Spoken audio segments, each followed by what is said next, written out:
There's just one place where you can drive a new Acura ZDX for only $239 a month. The Customer Appreciation Sale at Acura of Pembroke Pines. Thank you for making us number one. After 40 years, the Big Cheese Miami is still producing great Italian food.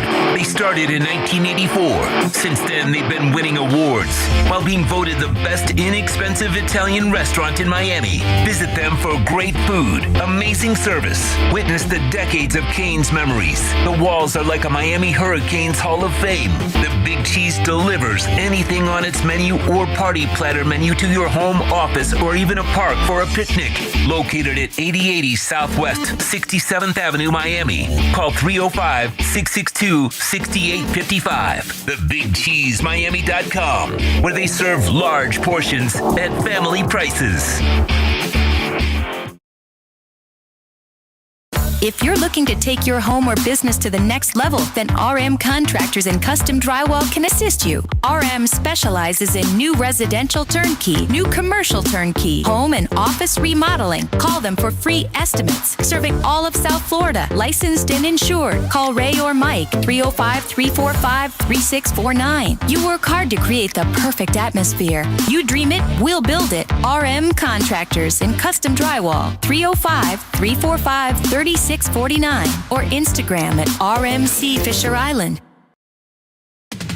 We're celebrating a new year with new savings at Toyota of Hollywood, the official #1 volume Toyota dealer. Save big on a 24 Corolla, not $24,000, $17,988. Buy with 0% financing, 0 down. We're bringing you deals that strike fast and hard at the #1 volume Toyota dealer, Toyota of Hollywood, on 441 between Hollywood Boulevard and Sheridan Street. Open till midnight.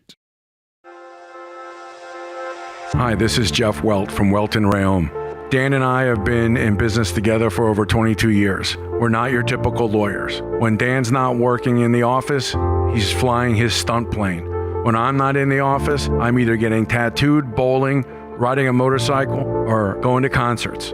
We might not be your typical attorneys, but we are aggressive attorneys, and we'll do whatever it takes to get you what you deserve. Consultations are always free. Call us anytime, 24/7. Welton Rayom can help.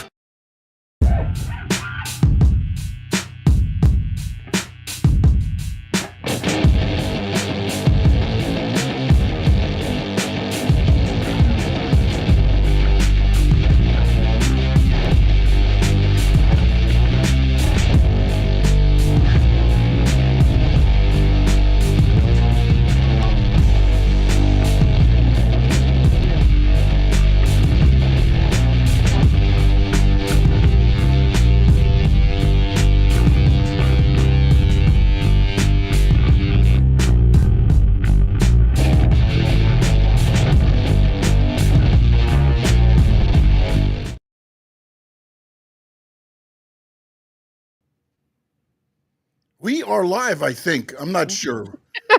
Was the intro breaking up for you? Because it kept breaking up for me. I don't know. Was it breaking up or no? No, it wasn't breaking up for me. No. What the hell was going on there?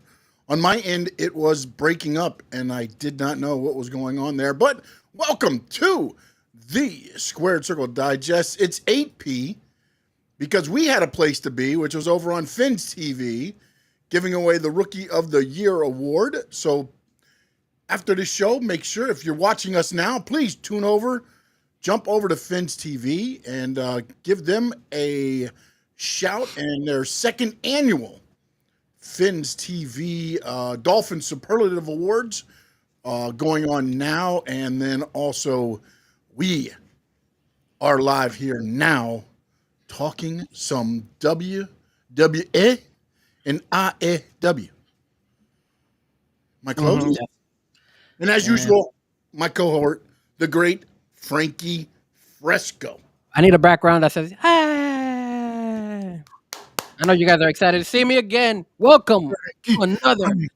Frankie. I Man, feel like Jey Uso. go crazy for you, buddy.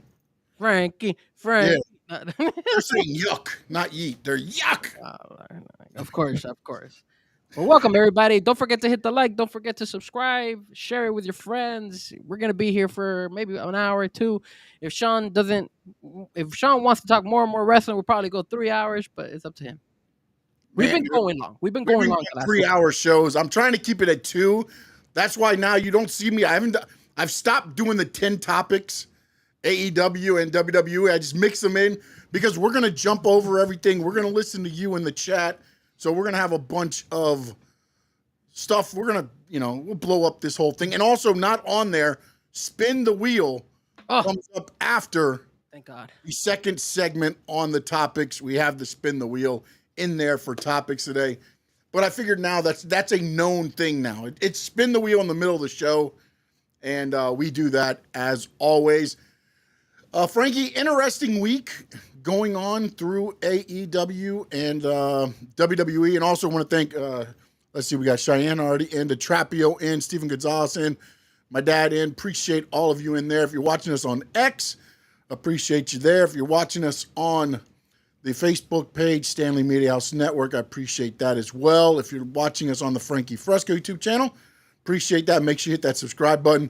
Watching on the Stanley Media House Network YouTube channel. Jump over to each, hit that subscribe so you can get all the information coming up. And also a note for me, Daytona 500 starts this week, so the NASCAR coverage will be coming to the Stanley Media House Network YouTube channel. And after the All-Star break, which is this weekend as well, the Sports Talk with Sean Stanley will start kicking off. And so we will have those coming to this channel. And then, Frankie, you said on Finch TV, you guys might be coming back next month, maybe? Yeah, we might be bringing it back next month. Not sure if it's going to be something that we're going to do regularly. We might do it to just 2 weeks or something like that, just to keep, just attraction. But yes, there is a word on the street is that Let Me Talk to You will probably be coming back next month. We got a trip. We're going to Washington, D.C. at the end of this month. Nice. So I might not be here. I remember that. I remember now. Now I remember when you said that. I was like, yep, that's right. We talked about this. We talked about this trip. I don't know if I did talk to you, but maybe, if we did talk about it, okay, awesome. And then if you guys want to catch me this weekend, Saturday, 5 p.m., Chase Stadium, next to the Chase Stadium. Oh, right? Miami Sharks action. The Miami Sharks game 1, the first opener for the Miami Sharks rugby game. They will be playing at 5 o'clock on Saturday. Your boy Frankie Fresco will be spinning at that event. Obviously, I'll be doing the pregame, obviously the end game, and then I'll be doing the post game. And I know you guys might not be so much into rugby, but if you stay for the post game, you get free beer. So they gave you free beer. How good is that? You get free beer. All you got to do is just show up. So you don't even have to show up for the whole game. You just come to the post game. But no. On all seriousness, enjoy the tracks being laid down by DJ Fresco. Yeah, it's gonna be fun. First game of the season. I'm excited, and it's gonna be fun. You'll see me out there. If you guys do, if anybody wants to come and show some love, hey, come by, man. I'll definitely give you a shout out. I'll give you a shout out. Hell yeah, man. Why not? You got to pay $1 for that? Like, it's like at the high school games when I used to MC them, and talk over the speaker, they would charge people $1 and you bring it up and you shout out the club or whatever. No. And Stephen Gonzalez, all good. Now we know why you took that DJ job, you alcoholic. No, that is not true, sir. I am not an alcoholic. I know a lot of my friends that are DJs that I could probably say they're all alcoholics. I'm actually very, very non-alcoholic. I drink, but very minimal. I actually value the actual meaning of DJing. So I'm not saying that they don't value it either, but I'm just saying, like, I like to be sober because I want to make sure I'm doing everything right. I know that if I start drinking and I go hardcore, you'll see me start sounding like a train wreck, and I don't want that to happen. So Sean has seen me DJ. I don't drink as much, bro. Because if not, I do train wrecks out there, bro. And then I'll just laugh. You DJ at private gathering, and I've seen you DJ in a public gathering, and I don't think you drank it either. And the one you should have been drinking, and you weren't. No, man, I keep it very sober. Maybe it changed. Maybe Frankie waited for me to leave. That's probably what happened. Maybe they, because I didn't want to give you a bad Gringo is gone. Let's go whip out the alcohol. Yeah. Maybe I wanted to give you a good impression of me, and then after that, I was No, like, okay, he's gone. He's always gone. a He's good gone. I could impression drink of now. you, man. Nah, You were always there for me, buddy. Appreciate you. And then also, let me clear the air. I don't hate NHRA. I know yesterday I said they were dumb. They're not. I like all of racing. I even watch the midget cars now. I watch the world of outlaw racing. I watch it all now. And There's midget cars. yeah, well, they're the little yeah, they call them midget cars. They're the small ones. They race on dirt a lot. They're the World Series of Outlaw Racing and things like that. So I don't mind any type of racing. The only one that I'd really say I don't really get into is F1. That's my favorite one. Yeah, I mean, I know a lot of people that like it, and a lot of people, I just don't get.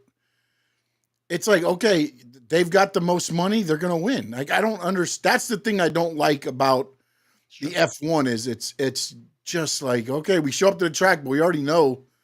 It's like, all right, who's racing for second on back? Really, in a way, it's just that's my take on that. And I'm totally ignorant to it because I don't watch it enough. The only time I really follow is when they come here to Miami. That week that they're here, I kind of follow it more.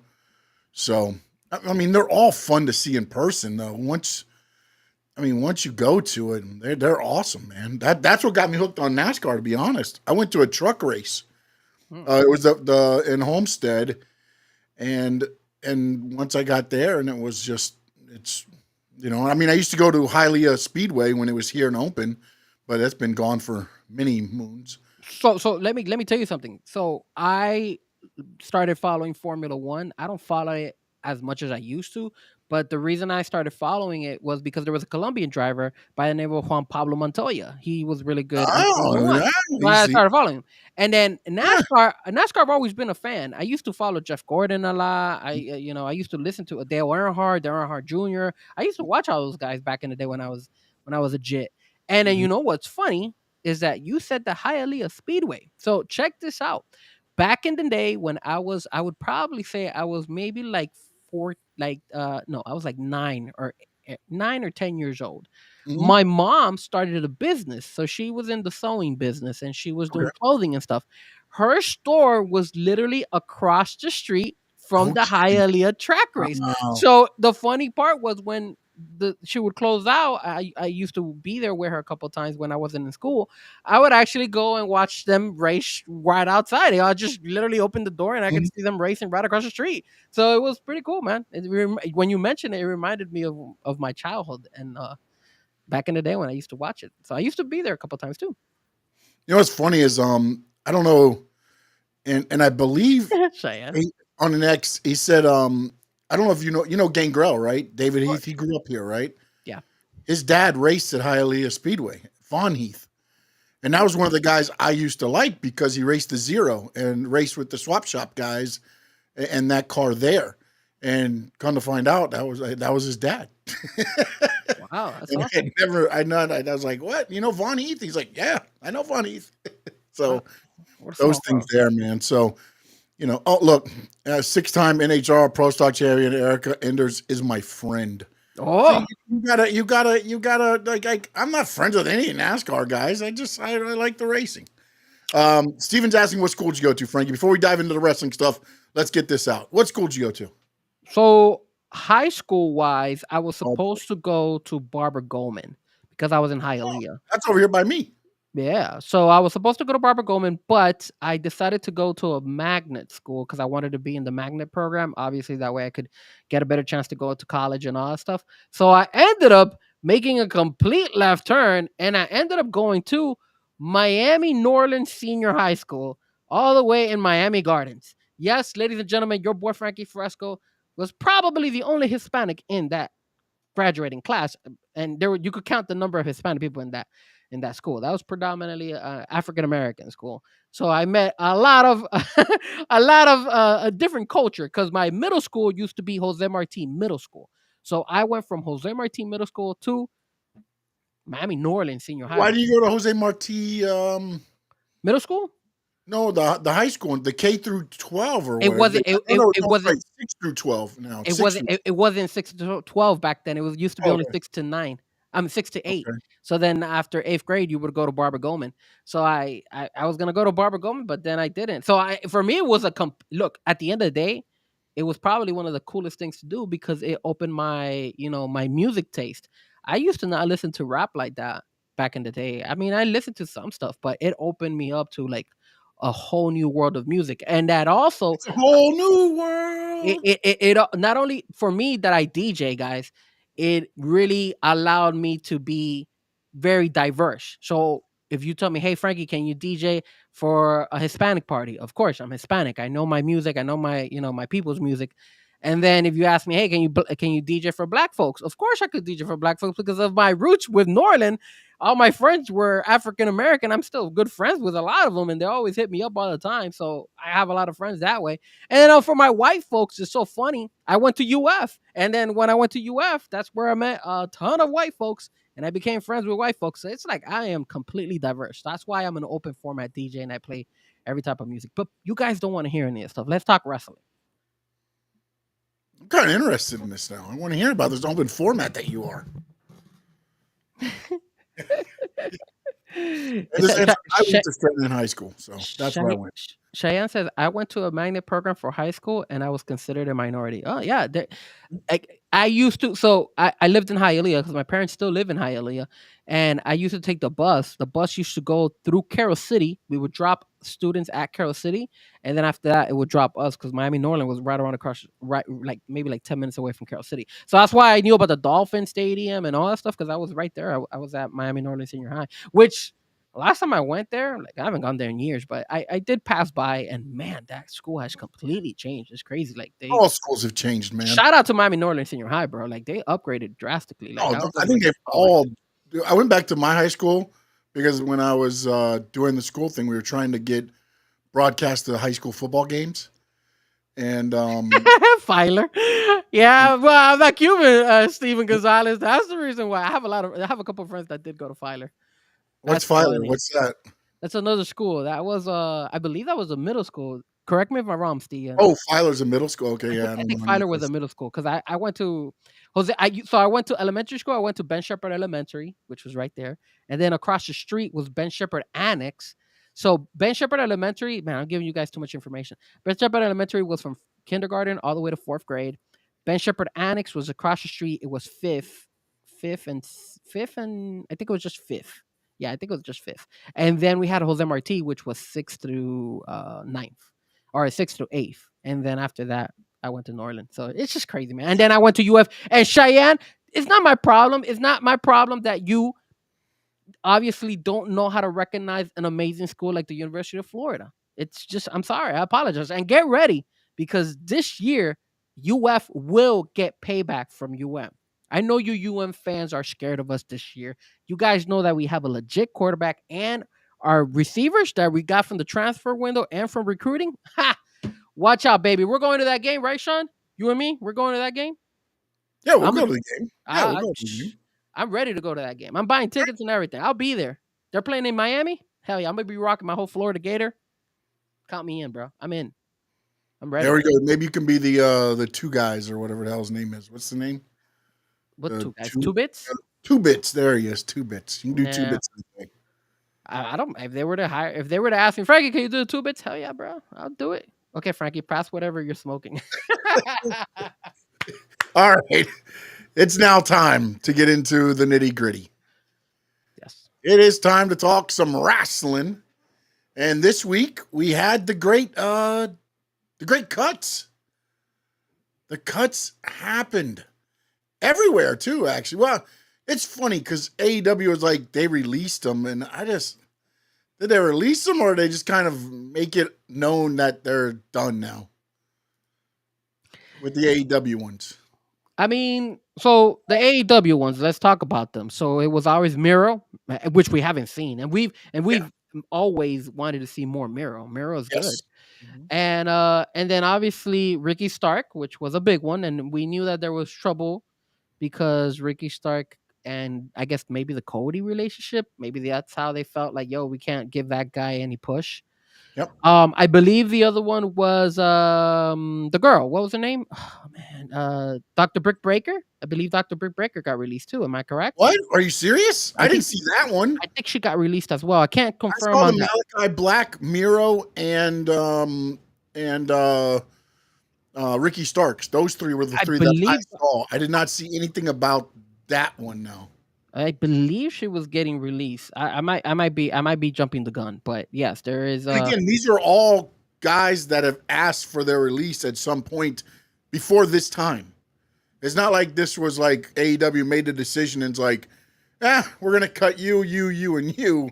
It was the talent was just waiting for AEW really to kind of let them go, is what it came down to.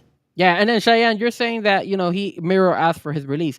Well, I mean, they weren't using him. That was the problem. And when you see somebody who's not being used like that, if I'm a wrestler, I'm gonna go ahead and ask for my papers and be like, "Yo, let me walk." So I think at the end of the day, I don't know if you follow Penta, but actually Penta went on Instagram. I'm not sure if he did it on Twitter too, but he actually went on Instagram today and he put out a post with Ray Phoenix saying, "Let him be free." So Yeah. it's like it's bad right now because a lot of people. I mean, Miro hasn't been on TV since 23. Yeah. I mean, think about that. He's been a year and some months now that he hasn't been on TV. I mean, look, I don't understand why you brought him in. You brought him in. He had this little bit of a run, and then you never used him again. It's like it was so odd. Again, I don't know all the backstage turmoil. I don't know. I know him and what's the ladies?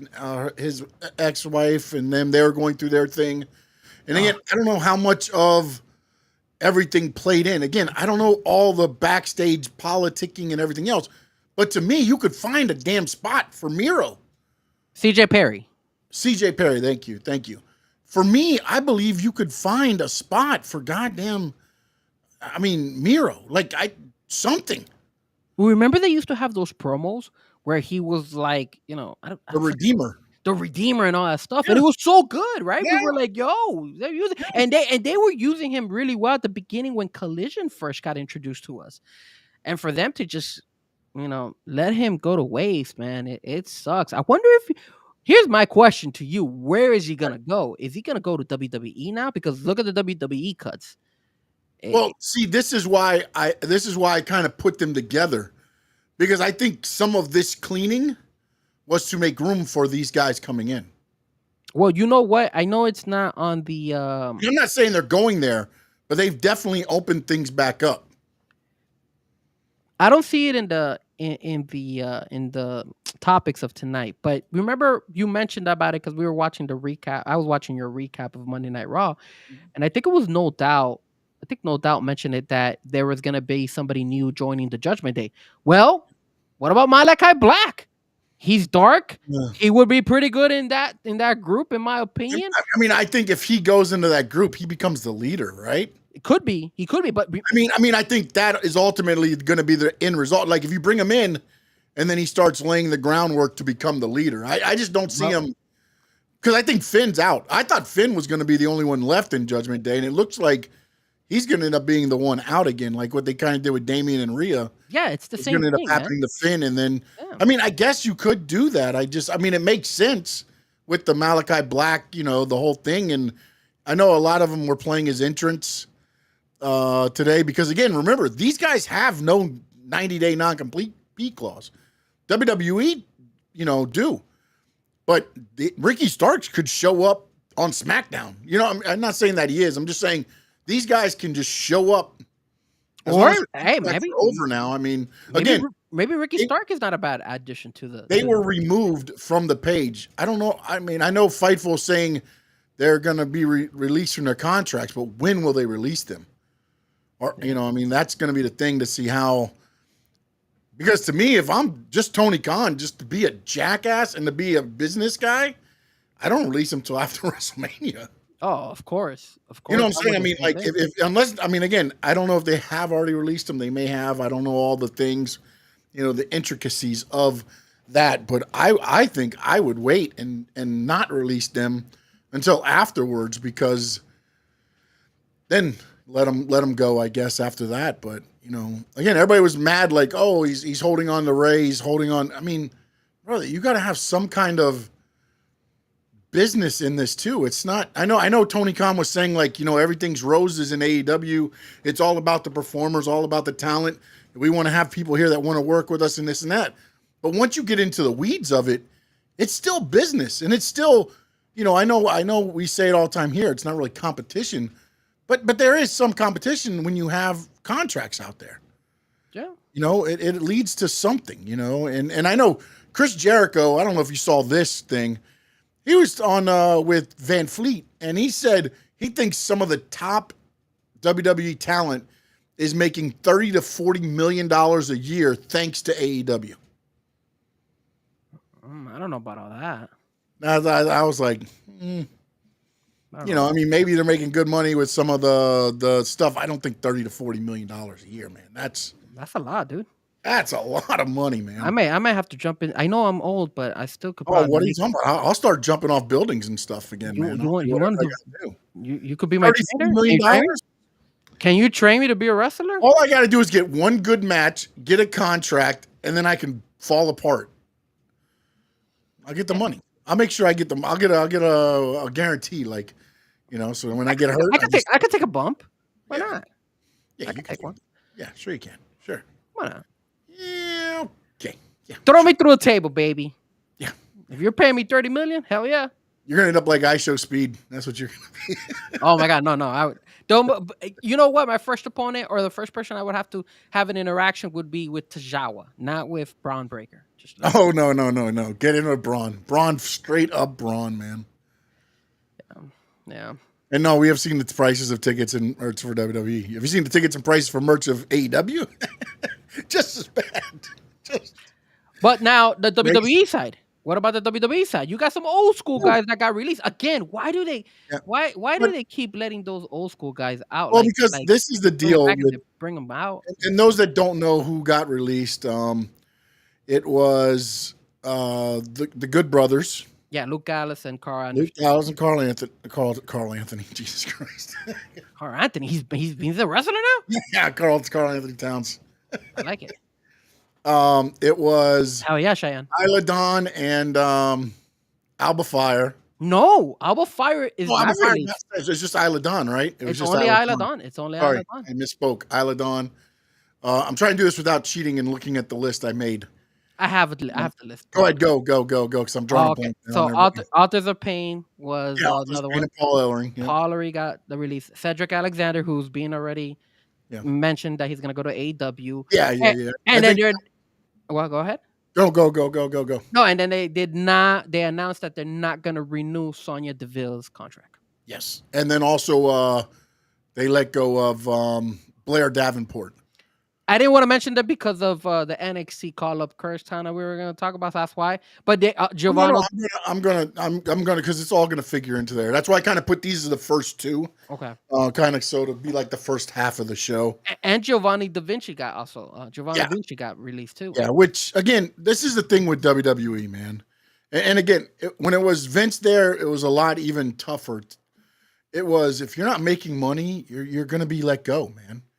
You're going to be let go. And the thing I believe the thing that kind of hurt Gallows and Anderson was they had a special deal to where they didn't go to the building unless they were going to be used. If they were brought in, they were going to be used. They didn't have to go in their contract with whatever. I don't even know what the money was, but they got a special deal to where they would only get called into the town and flown in, not to just sit in the back and wait to find out, only if there were plans. And then when AJ got hurt, there were no plans. And then Carl Anderson got hurt. So I think that made them, because they were making a good little bit of money, I'm sure. And then, so they became available. Cedric Alexander, again, he was on the main roster. He got put down. Again, this is the same thing that happened with Ricochet. The same thing that happened when they, they just don't use them to, they end up using them as enhancement talent that's signed to them. And after you lose for so long, it's hard to build somebody back up to be, there. So I think they're, again, most of the people that were let go are people they don't see money in. The only one that kind of got me like, was Sonya Deville. Yeah, because she's been with Yeah. with Yeah, the they other do two a Pure girls. Collection or whatever the hell Yeah. they wore or whatever. So that was a little You bit. know? Maybe she was asking for too much money. Well, that's what I'm thinking. Maybe the working of the new contract, because again, she's not released. They're just not renewing her contract when it's up. So maybe there was some talk there, and it just got to a part where it was just like, yeah, no, that's not going to happen.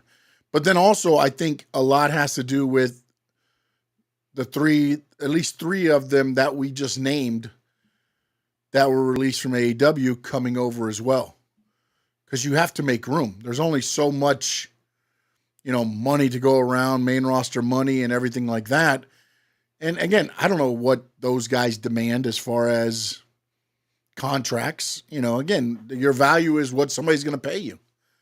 And also, will they take a smaller amount of money to build back up what they've lost for being in AEW? Yeah. And lost by meaning they haven't been on TV. Not that, they went to AEW, the minor leagues, and nothing like that. That's not what I'm saying.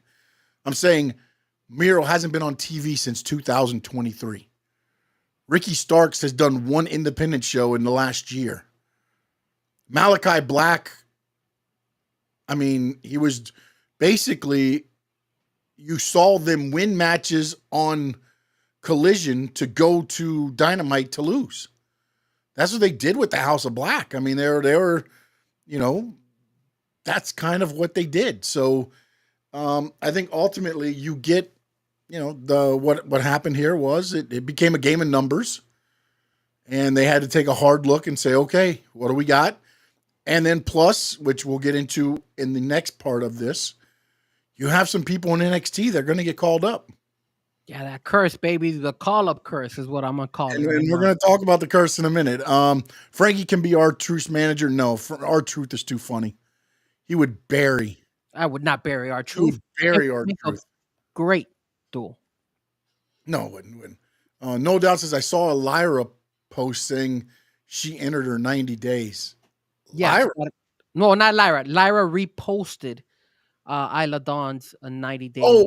She reposted it. Like she was giving tribute. No, I see above it now. It says Isla Dawn left to right. And then he says, I saw Lyra post. Okay, I'm sorry. I was like, wait a minute, what?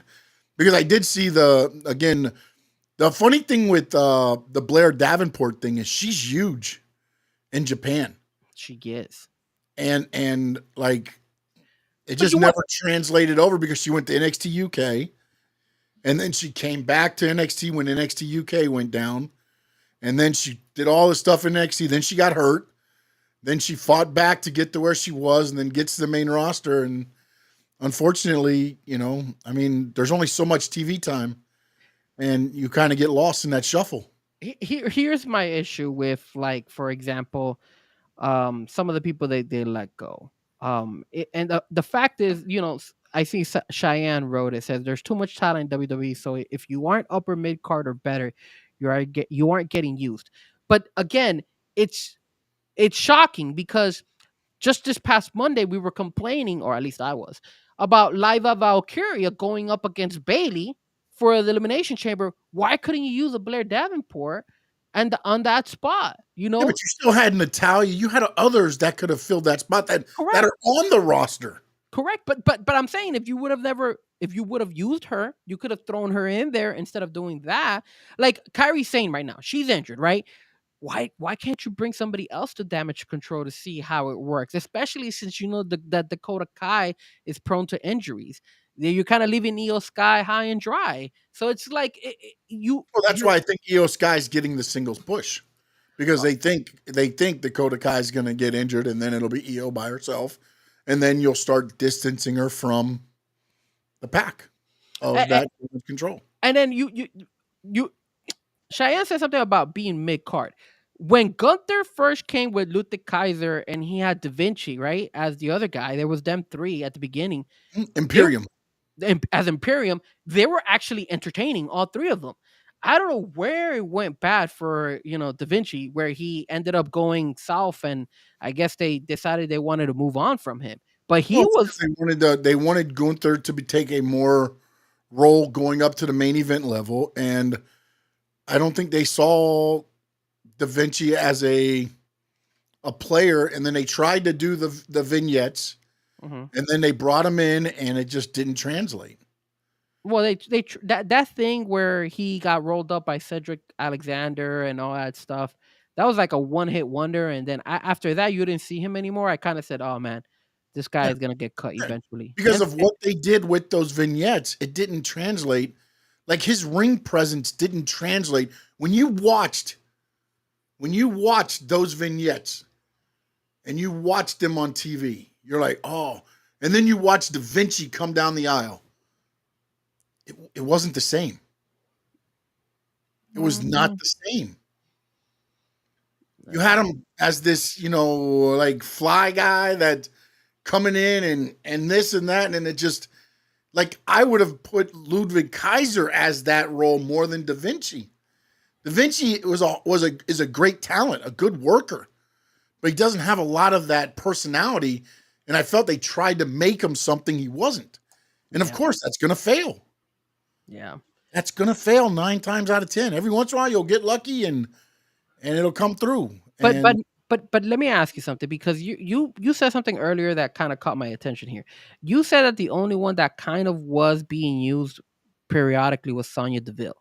yeah, But if you kind of look at it, I mean, Author Payne and Paul Ellery, that whole Keon Cross, that whole thing was something that they were pushing as well, and it couldn't have been just Keon Cross by himself. It had to be, the Authors of Pain yeah. along with Paul Ellery. That was a push. Cedric Alexander wasn't being pushed in the main roster, but if you tuned into NXT, he was on NXT quite a bit, and he was But then it being comes used. down to he's getting paid main roster money to be on NXT. You know what I'm saying? It becomes a money thing. And the same with AOP. AOP signed a pretty good deal for what they were doing. Again, I would agree with you. I believe what they did was they looked at the money they needed to pay Miro, Malachi Black, and Ricky Starks to come in. They looked at that money and said, okay, where can we take it from without handcuffing us? Who can we get rid of and plug and play? Okay, so hold on a second. Are you insinuating that all three of those guys from AEW are making their way over to WWE? Is that what you believe is going to happen? I know Triple H loves Miro and he loves Malachi Black. And I know Ricky Starks is good friends with Cody. And right now, everything Cody touches is turning to gold. That's So, interesting. again, if I'm a betting man, I would say yes. The only one that I would say, might be up in the air to me would be Miro, because I don't know Yeah. what his whole thing is as far as does he need it? You know what I'm saying? He has been doing some TV and things like that. Maybe he doesn't even have the passion for it anymore. But I think WWE would give him the opportunity to return. I think there's a better chance that Ricky Stark comes in because of Oh, no, definitely. Cody. Yes. And I think he'll come into the NXT world. And then at the same time, I do feel Malachi Black will eventually come back to the main roster. I think he doesn't. I think he jumps NXT and he goes Oh, straight. no, yeah. You don't bring him back to NXT. There's no reason. Like you said, if you bring him back in, either with Judgment Day or against Judgment Day, I think that's that part of it, to where if he's against Judgment Day, he kind of starts building his own whatever, House of Black or whatever they want to call it there, and starts building his own using the Judgment Day there. Cody could use a lackey. Come on in, Ricky. No, I don't think, again, to me, that's what hurt Ricky in AEW is I feel like he kept getting put in the groups and teams to where it looked like he couldn't do things on his own. I would not. I don't agree with you on that. I don't agree with you that because he had a run with CM Punk, and he had a really and that feud between him and CM Punk was solid.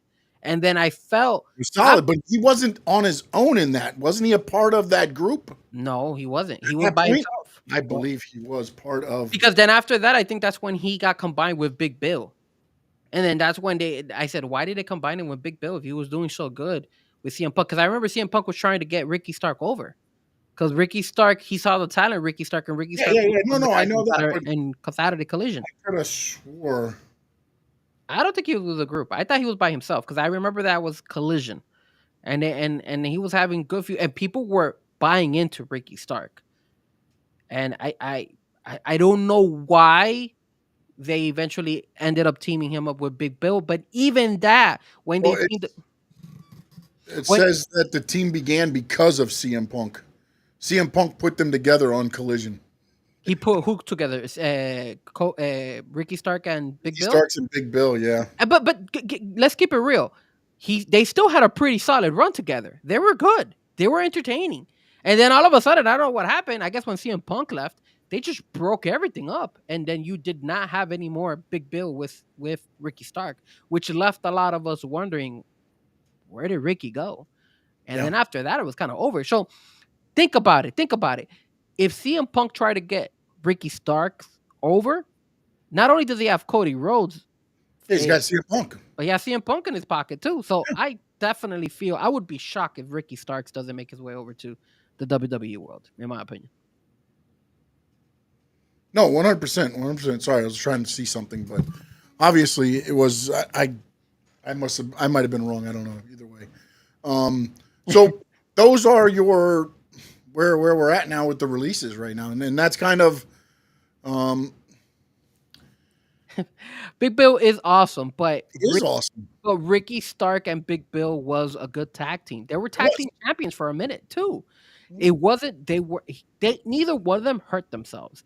It actually elevated Big Bill, because then after that, Big Bill was able to join the learning tree. So it's like, for a minute there, we didn't know what Big Bill was doing, and I guess Jericho probably just took over and said, "Hey, I'll bring you on board," and he became the learning tree. And now, obviously, Big Bill is kind of, doing his thing.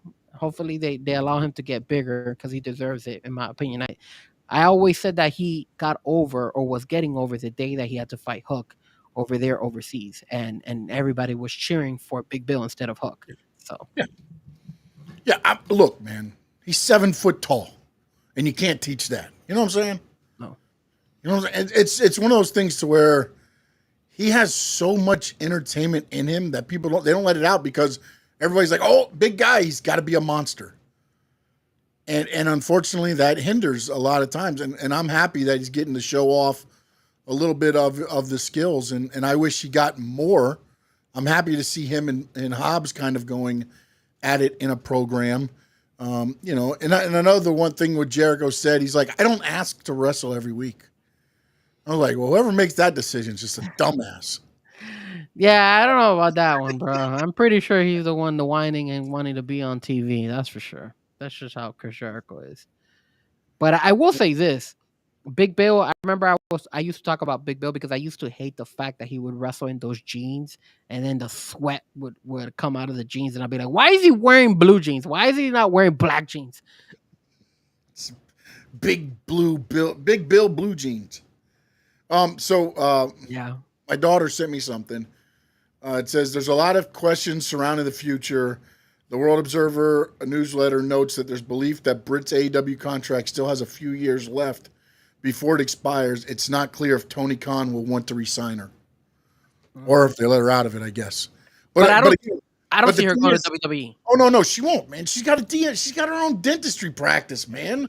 She could have been at NXT if she wanted to before AEW, but she makes more money doing the dentistry thing, and I don't see AEW giving an opportunity for a part-timer, like for Britt Baker. I don't think Britt Baker's big enough to be WWE going, hey, you know what? We'll just bring you in on Tuesdays. She ain't getting the Roman Reigns contract. Yeah, she'll get the one-offs where they'll pay her per appearance, and maybe she'll show up and do an NXT or something and make us that surprise. Oh, shit, it's DMD. Britt Baker's here. So... And sorry, it wasn't Sam, it was Sissa. Alyssa was the one that sent that in to me. But I'll let Sammy know you said hi. Then we got the NXT call-up curse. This is a Frankie Fresco call here. But I agree with it. I agree with it. When you look at a lot of the talent that's been called up, and I'm trying to think now too because Triple H has been in charge for a minute now, and Blair Davenport was part of that. Isla Dawn, part of Triple H. So it's not a, oh, that was under the old regime. No, a lot of this is happening still to this day. And you look at it and like, I still can't believe that Carter and Katana, I can never say the second one. We know who you're talking about. The two little Carter ones. and Chance. Yeah. That they still there. They showed up again on TV and was like moved to SmackDown. They did. They just keep going. They're little engines that could, man. They must know something about Triple H that a lot of us don't know. That has to be the reason. But yeah, I do agree with you, man. A lot of people, like I saw the video where Blair Davenport got called up, and I remember me and my brother when we were doing Let Me Talk to You because we covered a lot of NXT. We will go ahead and be like, man, that's a great call up. Blair Davenport really deserved it. She really did well in NXT. She was really, really a big, like the fans loved her. And then for her just to fall out so quickly, it was so disappointing. And like you said, there's been so many like have gone. Indy Hartwell was another one that I could think of that was NXT and then made her way up, and she got. And look, you don't even have to be NXT product. I'll give you a perfect example, which pissed me off. Baron Corbin. Baron Corbin was having a crappy ass run in SmackDown. What did they do? They pushed him down to NXT. They brought him with Braun Breaker. They had that tag team run together. Baron Corbin was actually selling. He was doing really well in NXT. He was gaining popularity again. I remember in one of their pay-per-views, they actually both came out in Harley Davidsons, both of them together. So that was really, really exciting. All of a sudden, they bring him back into the main roster and see you later, Baron Corbin. So it's like, bro, it's like, do I really want to get called up from NXT? Like, if I have the option, if I was an NXT wrestler, I don't want to like overdo myself. I want to do just the basic minimum, stay in the middle of the pack. That way, you don't call me up because I have the feeling that. But a lot of them are making minimal money. I mean, not. I mean, again, you got your Julias, your new ones. Jordan Grace, I believe, has a main roster pay at NXT. So you have some of the big ones, but a lot of the ones like the NIL people, they're not making that much money, man. No, they're not. I mean, I know the contracts have gone up a little bit. Don't get me wrong, but and I think this is where the difference I think now lies. Is they're sending talent down to NXT now to where you can start making things happen.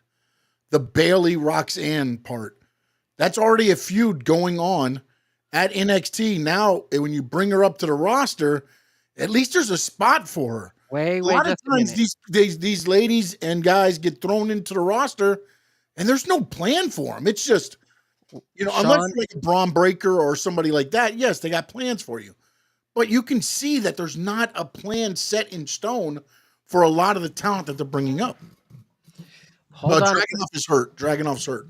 Yeah, hold on a second, because I am getting the vibe that I think Roxanne Perez is going to be moved over to the main roster, and I think she's not going to succeed, and they're going to eventually let her go. And this is the reason why. You saw what she did at Royal Rumble. You've seen her a couple times sitting in front row at these Monday nights and all that stuff. And every time they show her, not a single person in the crowd is giving her any type of like hype. Not people are yelling their name, nothing with this girl. And I know that they're pushing her like crazy. But even when she was in NXT, she still didn't always get that pop. Yeah, she was a good NXT wrestler and a good women's champion. But now that I see her moving over to the main roster or seeing that they're showing her more often, she's not getting a pop whatsoever. And I've always said that's one of the reasons why I brought this topic up. I don't want to go get called up because that girl, I have the feeling, is going to get cut. They're going to try to push her, and then eventually they're going to let her go. This is the thing. When you get called up, that's when it's sink or swim, man. I mean, honestly. At that point, you're either going to show that you got it and work your ass off to stay there, or you're going to get swallowed up and spit out. But how is it possible that they had either some type of success in the NXT world, but it can't translate to the main roster? Like Cameron Grimes, he was really good in NXT. I didn't like him, but people loved him over there. And then they brought him over to the main roster. They gave him a push, and he did his thing. And then they let him go. This is the problem that I have when they come to the main roster. And this is where I say, if they don't have a plan for you, you're fighting a losing battle. Because, okay, so what happened when they brought Braun Breaker over to the main roster? What did they do with him? They kind of made him like he started just they made him like the Brock Lesnar. Yeah, and people got invested in him because he was kicking ass and he was doing the thing around the ring, 23 miles an hour. There's accolade after accolade after accolade about this guy. What happened when Isla Dawn and Alba Fire got brought in? They really didn't have. I mean, they gave them the championships. They had the championships for a minute there. No, yeah, but that was because they're in their homeland in front of her mom and this and that. I mean, that was a good move. Again, they became transition champions. They made it a 3-way, a triple threat, and it was a way to get the titles off of Jade and Bianca without them having to lose, and then they could still be, robbed or whatever. There was a reason for them to go chasing after it again. But again, it's about, I say this all the time. It's investing. When Cameron Grimes was in NXT, remember he lost and then he won the lotto or whatever, and all that stuff they built up, and they brought in the $1 Million Man, Ted DiBiase, and it was him and who was the feud? It was Cameron Grimes and damn it, now I can't remember. But there was all this buildup behind him. Then he comes over to the main roster, and it's like, oh, well, the NXT people didn't follow you over. Well, no, you didn't do anything for him. All you got was a thing that said Cameron Grimes next week on SmackDown. That's how they bring people into AEW. That's why I say sometimes the AEW guys fall flat because, yes, they're known throughout the hardcore fans, but the casual fans do not know them. If I don't watch NXT, I don't know what this guy or gal can do. Was it LA Knight? You know what? It was LA Knight. Yes, it was LA Knight. Thank you. Okay. It's one of those things to where, like, it's about investment. If you're not invested in the product, it's going to get poo-pooed on, man. Yeah, man. But I don't know how you can't transition from the NXT world over to the main roster, especially since now they're getting buku money for NXT. So They're not getting buku money for NXT. They are. They have that CW contract that's really good. That's way better than what they were getting with the USA.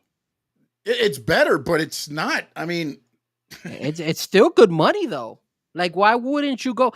Look, man, there's a reason why they were able to bring Julia. There was a reason why they were able to bring Valkyria. So you want to? It's a good deal, right? It's between 20 to 25 million annually. What was the amount with USA? Can you look that up? USA one was probably. It's definitely 20 to 25. Really? It was the same? Mm-hmm. Wow, then I stand corrected. My bad. I thought they banked off of that. I thought they made money. You have to remember though, the reason they brought on NXT was because at the time when Vince was doing this, Raw was hemorrhaging viewership. It was bad. People were tired of the 3 weeks in a row of Ricochet versus whatever, and Vince was just putting out whatever he wanted to. So then they added NXT as another hour of WWE programming. Yeah, no, and you know what? They threw money in on it, don't get me wrong. But yes, they're probably making more now, but they're not making a lot of money is what I was trying to get to. They're probably making more now than they were making before with the USA deal. But they're bringing they signed these new women to these contracts for a reason. Like, I figured if they were signing these women, it's because they like, hey, we need to gain more viewership and more popularity and make more money. And what up, Memo? I see you there. So I was going ahead and I figured that's why they brought in those girls, because they were able to. Zarya is another one. That's another one. Think about it now. They're paying 20 to 25,000 or 25 million for this CW show, right? Look at the ratings they're doing. Now, in a couple of years, they go back and it's like, if you want to keep us, we're raising this. Because this is what they're paying. You know, again, you can probably use the AEW deals or whatever. I know CW is a little bit different, but you can use other deals to try to get more money And then you've got them saying, hey, look, we average between a 600 and 800 every week for you. Yeah, and they are also going ahead and doing a lot of the live events outside of the Orlando location. So it's Yeah, that's the one thing I think is going to help also with the NXT call-up curse as well. Because again, you do everything in Orlando, you're not getting out to the casual. And you do see when they do the pay-per-views, people know who they are. You know, the main roster people, but again, it's one of those things to where I think it's one of those where you have to sit there and get them invested in them and not just be like, they're great in NXT. All we got to do is flip the switch and bring them over. Okay. Yeah. In a way. Yeah. Like Trick Williams could probably do that. Yeah. When you play the whoop that trick and all that stuff, that can transfer over a little bit. But see, WWE, the main roster can kind of help these guys and gals by bringing them over from time to time. Like, for example, we saw Trick Williams one point in time in SmackDown when they were here in Miami because me, my Memo, and his sister, we all went to that show, and Trick Williams actually made an appearance that night. Carmelo Hayes was in there as well. And at that time, Carmelo had not been called out. So then, you could do that to see what wrestlers you're getting a fan pop from. If you do that, there's a very, very good chance that you're going to understand and be like, okay, this is not the first time I see Blair Davenport. Look, No Doubt mentioned it a couple of minutes on the chat board. Not as many people watch NXT as you think. So besides Royal Rumble, where they tend to throw in a lot of these girls and guys from the NXT world, even though this Royal Rumble, I don't think they threw anybody from NXT from the guy side. But on the girl side, there was a lot of them. Why don't you do that? Why don't you mix and match? Why don't you every once in a blue? Look, they did that with Jakara and Lash Legend, and people knew who they were, or at least knew who Lash Legend was in Royal Rumble. Yeah, but when you look at them, they look like they belong. That's the other thing too. So Roxanne Perez looks like she belongs. She doesn't. But that's why I'm saying you're saying she's not getting that reaction or anything else, because when they show her, she looks like another girl in the audience. And same thing with Isla Dawn. Like, they're giving that girl, now that girl needs to do something to survive. Because it's her. Karrion Kross is another one who has Alba Fire. I'm sorry, Alba Fire. Alba Fire is the one. Here's the thing: they do dark matches, and they do get, they show a lot of them, and they do get pops and things like that. But again, you're doing it in Atlanta, and maybe people in Atlanta know who they are. Then you go to LA, and they don't know who they are. But not even Sean, because look at Monday Night Raw. Who did they have do the dark match at the very beginning of the show? That was Penta. Penta was fighting a dark match. Oh, they recorded main event. He did a main event match. Oh, okay. Yeah. So they did that. I don't know that they did dark matches because they're now trying to get the main event. Because the one thing that I feel they're going to mess up on is this. They're not doing live shows. So now you're going to have to use your main events and things like that as, to get Penta that action. If he's not booked on the Raw or whatever, he's going to need to be there just to get ring time. Because these guys that you're bringing in now, they don't get to go to live shows and work with all these guys anymore. Well, look at Braun Breaker. Braun Breaker, the last couple of shows, he hasn't wrestled. He's just been there staring at people. Penta, and then yesterday, AJ Styles. So it's like, and then I'm not gonna lie to you, man. I don't know about these contracts, but is there do these guys and gals have contracts where similar to like the Good Brothers, where they don't have to show up if they're not being used? No. The Good Brothers were one of the only ones, and I'm sure like Roman, maybe AJ Styles, some of the veterans also have that in their contract. But most of them just sit in catering, waiting to find out if they're going to be on or to watch the show. Wouldn't you be pissed? Let's say you and me are there, and then they call us up to go to freaking the main roster, and we have to go to these shows, and they're not even using us. Wouldn't we be? I would be pissed. I'd be like, "Come on, man, give me an opportunity. Do me something. If not, why did you bring me up? Leave me in NXT. I would have preferred to stay in NXT." That's why sometimes there's a lot of unsettlement amongst some of the talent. It's like, I was wrestling every night. Every Tuesday I was wrestling. Now I'm up here just sitting in catering. And do you think Blair Davenport's contract was that much that they had to move her up from NXT over to the main roster? No, I don't think they had to. I think again, it's they were doing live shows and house shows and dark matches, and they were getting a response. So their thought was, okay, she's getting a response. Let's move her up. And it did not work out because they didn't give her anything. I mean, other than her getting drafted, what the hell else did you hear about Blair Davenport? I saw her fight maybe once on SmackDown. If I'm not mistaken. And then they try to throw in 10 facts about her during the match. That's the one thing that I say, and I'll say it on about WWE, is that they usually do a great job of packaging the performers when they're coming up. They haven't done it recently. They have not done a good job. I mean, yeah, you got your guys that, Braun Breakers and those that the highlights speak for themselves, so you could throw a package together. But like your Blair Davenports, all that, it just didn't make sense to me where it's like, hey, here's Blair Davenport. Okay, yay. Yeah. Because they think, oh, she was big in Japan. She was big in NXT UK. She got hurt in NXT, was out for a year. Then she popped back up on the top of the ladder for a ladder match and got a big pop in the NXT arena with 150 people. She's ready. Let's do it. And then you come out to the main roster and nobody knows who you are.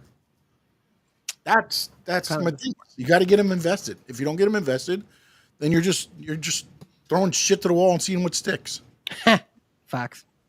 Let's see. Official DJ Memo says, Sean, I know you're probably not on that part of the show, but what happened to Ringside News X account? That man was on a sick dude.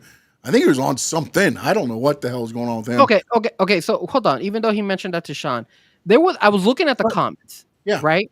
Yeah. I went down the timeline and I was looking at it, and it looks like the guy from Ringside News. They were posting his picture, and it was him drunk. Like he looked like he had a mugshot. Yes, that's him. Because when I Googled, when I saw that, I Googled. So if you guys don't know, Ringside News is obviously another news reporter for wrestling. They're very, very good. They're very informative. They've had beefs with other people like Sean Ross Sapp and stuff like that. Yeah. But they're very solid. They're very solid. Media, buddy. You got to watch out, man. It's dangerous business. Yeah. So apparently, I don't know what happened. I was looking at Tony Khan's Twitter to see if Tony Khan posted something. But I saw people were writing on the comments, and they posted a picture of a guy. And I went and I said, let me look and see who this Ringside News CEO is. And when I looked it up, that guy that's on the picture, he looks like a mugshot. I guess he was drinking or something. That was his image. So I don't know if he recently just got, pulled over and maybe he got a mugshot or whatnot. But then he was beefing with Tony Khan. So I was trying to do like investigation work, trying to find out what happened. Like if Tony Khan threw him under the bus or if something had happened to that point where, maybe he didn't respond to his email. No, and not only that, dude, he was going. He was calling him a P, like a PUSSY. Like I was like, damn, bro, this guy's going ham. Yeah, he went in on some stuff there, man. But I was speaking about my personal stuff with Tony Khan, so that's beside the point. Didn't even get an FU back. Nothing. Silent. Crickets. Maybe he took his credentials. You will respect thy authority. Maybe he told them, yo, we don't want you anymore in AEW shows. Maybe that's what happened. We could only assume. If I find something else. You know what? It's time for spin the wheel. But I can never center myself in the wheel, in the little circle here.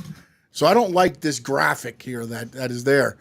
I thought, here we go.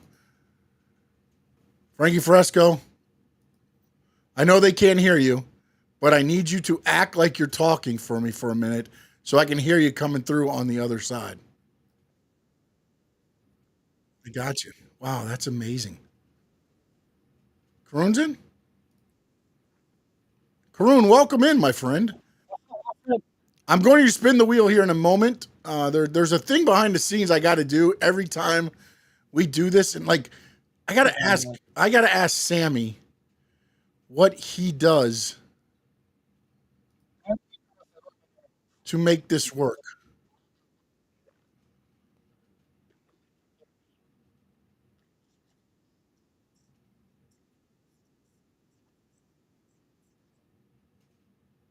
Frankie, I can't make this work.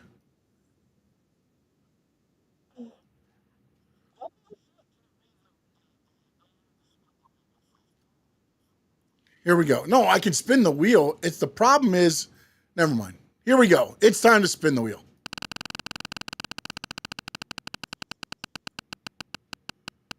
What happened to the spins? Arrow. What?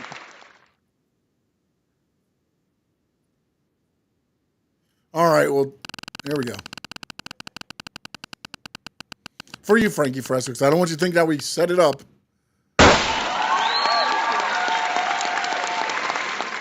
This one's a good one. I wanted to talk about this one. So let's talk about it. Sean, did you hear what happened? What is going on with Mercedes Moné? And one of the more news worthy reporters out there for wrestling, Mr. Dave Meltzer. Did you hear what happened, sir? No, I've been. I've kind of disconnected from the media part of this. To be honest, I'll get the stories and things, but I'm not reading them as much because I just need to find something else to do with my time. But go ahead. Are you saying that I have a boring life and I have? If you're listening to Meltzer, yes. All right, I don't appreciate it. Okay, guys, so let's talk about Dave Meltzer. So do you guys know who he is? He's another news reporter out there. Here's what happened. Mercedes Moné, right, is currently in a feud with Harley Cameron. Yes. Harley Cameron. Great singer. A very good singer. As a matter of fact, Saturday's Collision has actually been very interesting. This Saturday, she was doing a concert, and it was very fun. Halftime performance. It looked like she was copying The Rock back in the day when The Rock would do his guitar moments. And she's been doing this little sock puppet of I'm not. I love the puppet. How old are you, Sean? Are you like 5? Okay. The puppet makes no sense, but okay, whatever. It's the game. It makes great sense. It's Monet. So she has a puppet of Monet, and she you could see when she's talking to the puppet, like she's making the noises. And you guys know already the tricks about the puppet, right? When you're gonna talk, you close your mouth and you just say like this, and you don't move your lips. You know? So, you mean the puppet's not really talking? No, Mr. 5-year-old. No, it's not. Anyways, long story short, I don't like it anymore. Dave Meltzer went ahead and said that Harley Cameron is getting a lot of people invested on her. And you could tell, obviously nobody watches Collision, but if you actually tune in, you would start noticing that there's a lot of people that were cheering her name, that wanted to see her. People are starting to like her a lot. And Dave Meltzer suggested, hey, Mercedes, why don't you get Cameron or Harley Cameron over? That way she could become a babyface, a really good babyface in AEW, and you could start a feud with her to the point where both of you guys will be elevated because everybody's going to be invested on both of you. I do remember this headline. Monet could be the Flair and Harley Cameron could be Sting. And then what happened? Mercedes Moné replied back and said, F you, Dave Meltzer. Yep. She said, F you, and you're an idiot, and you don't deserve any of that stuff. So, Sean, let me ask you, sir. Do you agree with Dave Meltzer? Should she help another colleague of hers get over, especially since Harley Cameron is actually, people are starting to like her? But I think that's what's happening here. Again, this is one of those things to where I think Mercedes Moné is doing more her character thing by saying the FU, because I feel that is exactly what she's doing right now with the Harley Cameron bit. The fact that she kept calling her a loser week in and week out for like 3 weeks and saying you're not getting a match because you're a loser. You don't win. And then Harley Cameron started racking up the wins on Collision. And now you're seeing her pick up momentum. And again, she's in Australia, another hometown girl. Oh, our picks? And we will be having the picks. But again, like, it's one of those things to where, dude, in pro wrestling, and this is where, like, to me, Meltzer kind of, like, Mercedes Moné's job is to build each and every one that she's in the ring with. That's why she's there. To like, you know, it's almost like Captain Obvious. Like, no, Mercedes Moné wants to bury her so that she has no competition. Like, what is going? I don't understand what the thought process behind Meltzer was in this whole thing. Like, of course, she's going to do. That's what she's doing now. She's been doing it for 3 weeks. Okay, hold on a second, sir. Hold on a second, because I have to go, and you might not like me, but you might go ahead and tell me that I'm wrong. But I think Meltzer has a point here, and the reason I say Meltzer has a point is because look at the people that Mercedes Moné has gone ahead and wrestled against, and now where they're at. Look at the big push that they had her against Chris Statlander. Where the hell's Chris Statlander? Is she injured? Yeah, but is that on Mercedes Moné or is that on AEW Creative? Maybe a little bit of both. I mean, that's what I'm saying. I mean, look, maybe a little bit of both. But hold on. Let's keep going. Let's keep going. You had her, Mercedes Moné, going against Anna Jey. Where the hell is Anna Jey? Anna Jey has not popped or done anything. Can I? What was Anna Jey before that part? But you're just saying that she is there to elevate. Yes, other people. At the same time, you look how much time Harley Cameron has gotten lately. Anna Jey didn't get any of that leading into that feud. I mean, they were still showing her hardcore stuff about her bleeding and the table matches that they had and things like that. That's not building somebody up right now. Okay. So let me throw other people. Sky Blue. What happened to Sky Blue? But go ahead. But Sky Blue was another one that they wanted to elevate her as much. And did she do that? What about Hikaru Shida? What about Dr. Britt Baker? And Britt Baker was already big. And that match was like crap. So if you look at the wrestlers that she has been going up against, has she really elevated them even more? No, she has not. Mercedes Moné has not elevated these other girls. She just whooped her ass, and then she's carrying like 15,000 championship belts around her. But see, this is where going into each match, were they not elevated did you not feel that they belonged with Mercedes Moné going into the match? Out of all of them, probably all of them, except for maybe the Anna Jey. Anna Jey would probably be the only one. That's why she was Collision. Yeah. But so, that's the job of the performers, to get on level with and then what happens after that? I mean, you really, when you look at AEW lately, what have they really done with the women's division? No, well, it's Mercedes Moné and whoever she's facing, and Mariah May and whoever she's facing. Other than that, and Toni Storm, obviously, and Toni Storm before Mariah May. Actually. Well, no, but then she took the hiatus and she was off TV. Yeah, and it was the Mariah May part. So at the same time, yeah, you could sit there and harp on the whole thing because her whole persona now is she's got all these belts, she's the money train, and this and that, but it also goes with what AEW is doing for their women's division. But if you see that AEW is not doing their part, why wouldn't Mercedes Moné try her best to elevate the other girls and just try to push them to that way you could elevate? 5-minute spectacular match with Chris Statlander. It's not her fault that after the loss they buried her. I guess. What do you do after that? Yes, I beat him. Yes, I pinned him. But look at what.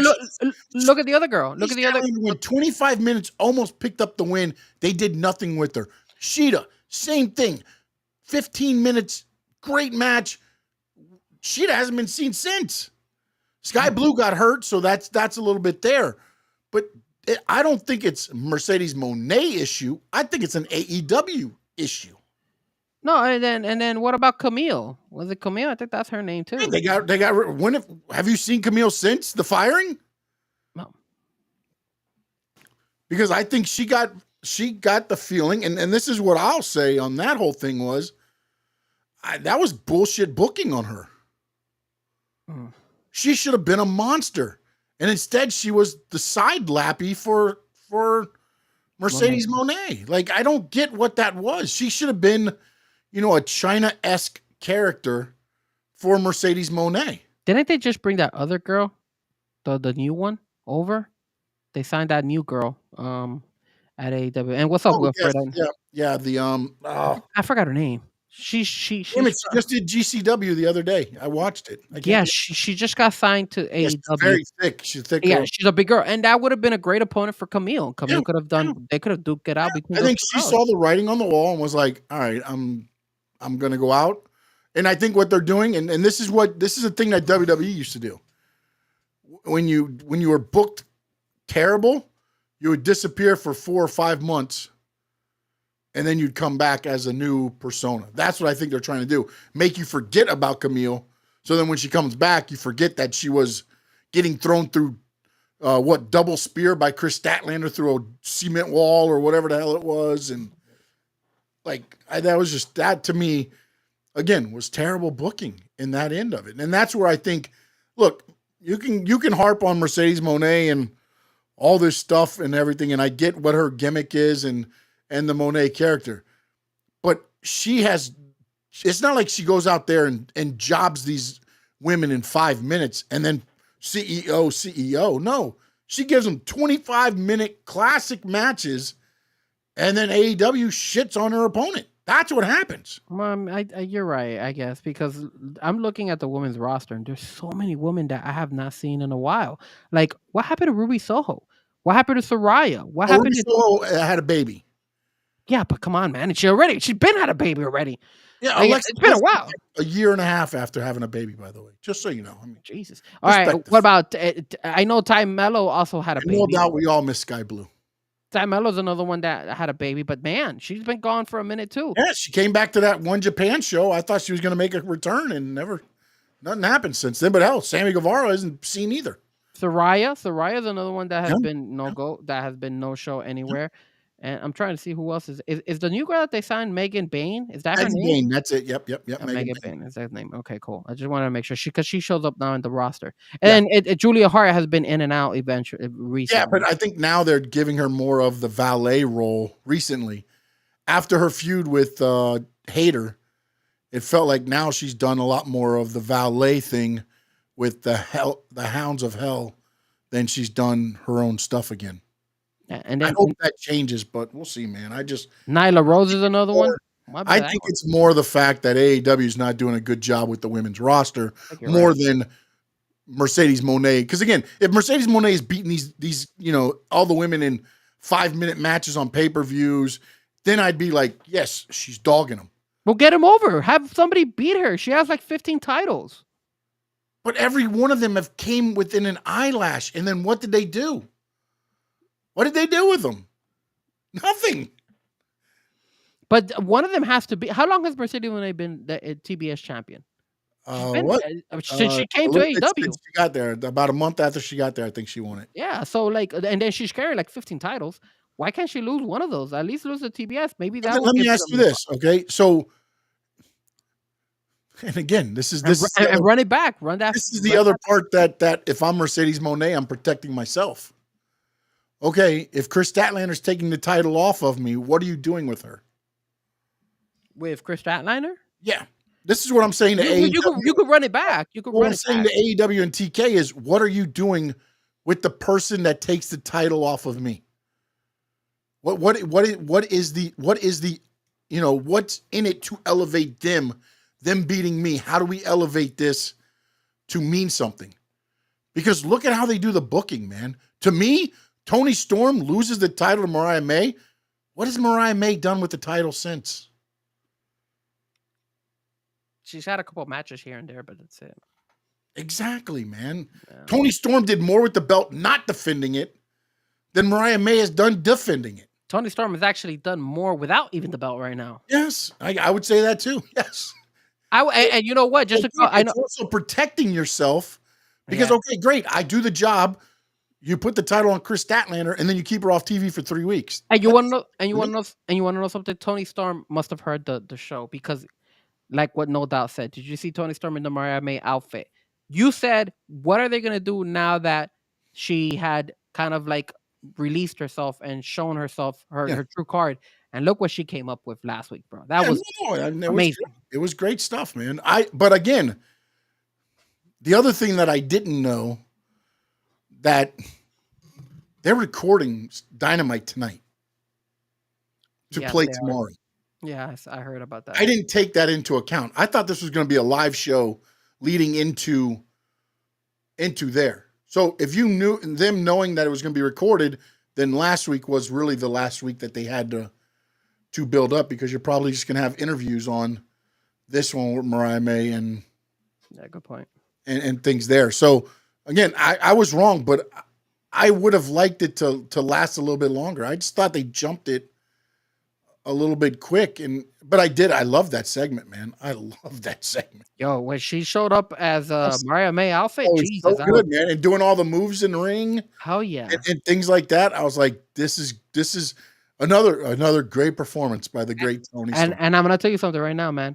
If AEW doesn't watch out, the moment that girl either becomes a free agent, that girl's going to WWE. I'm telling you right now. Tony Storm. This is the only thing, man. Tony, because she's showing.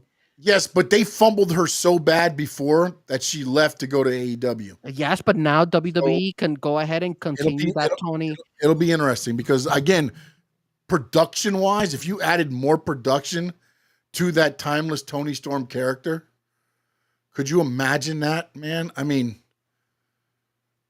imagine. And again, AEW's done a tremendous job with it. But I'm saying if you add in the WWE production to that, I mean, the spectacle that you could have. A WrestleMania, and it just goes black and white, Tony Storm walking down. You know, I think back to the old Goldust stuff that they did with Goldust. Oh, that's a good one, yeah. Even back then when it was the gold rain and the glitter and the confetti, and now you do that with Tony Storm in 2025? Man. Tony Storm, bro. Her and Mercedes Moné, and you could throw Mariah May in there, but Tony Storm has elevated herself so much. I really do feel that if she was to become a free agent, WWE is going to go after her. I would, because I would run it with the whole Tony Storm. I think she's going to be a little bit loyal to TK as long as TK does right by her, because TK allowed her to do this. Yeah, that's a good point. And I think, you know, and again, she seems like the person, like, look, as long as she's not being screwed over, just let her be her, and she'll be happy with it. Makes sense. So, all right, time we get one more wheel spin. Let's do one more. That one went long. No, it was a very good one. I forgot that was the actual storyline of it. I don't understand why the damn volume's not on the spin.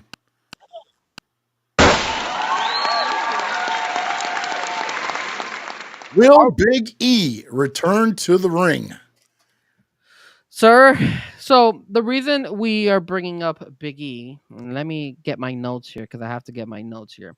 So basically what happened was they interviewed Big E in a podcast, and this is what he had to say. He said, in this industry, you have to evolve. Even when you find gold, you can sometimes stay in the same path. Once people love you and you get the chance down, you kind of keep coasting. But then that's all you are.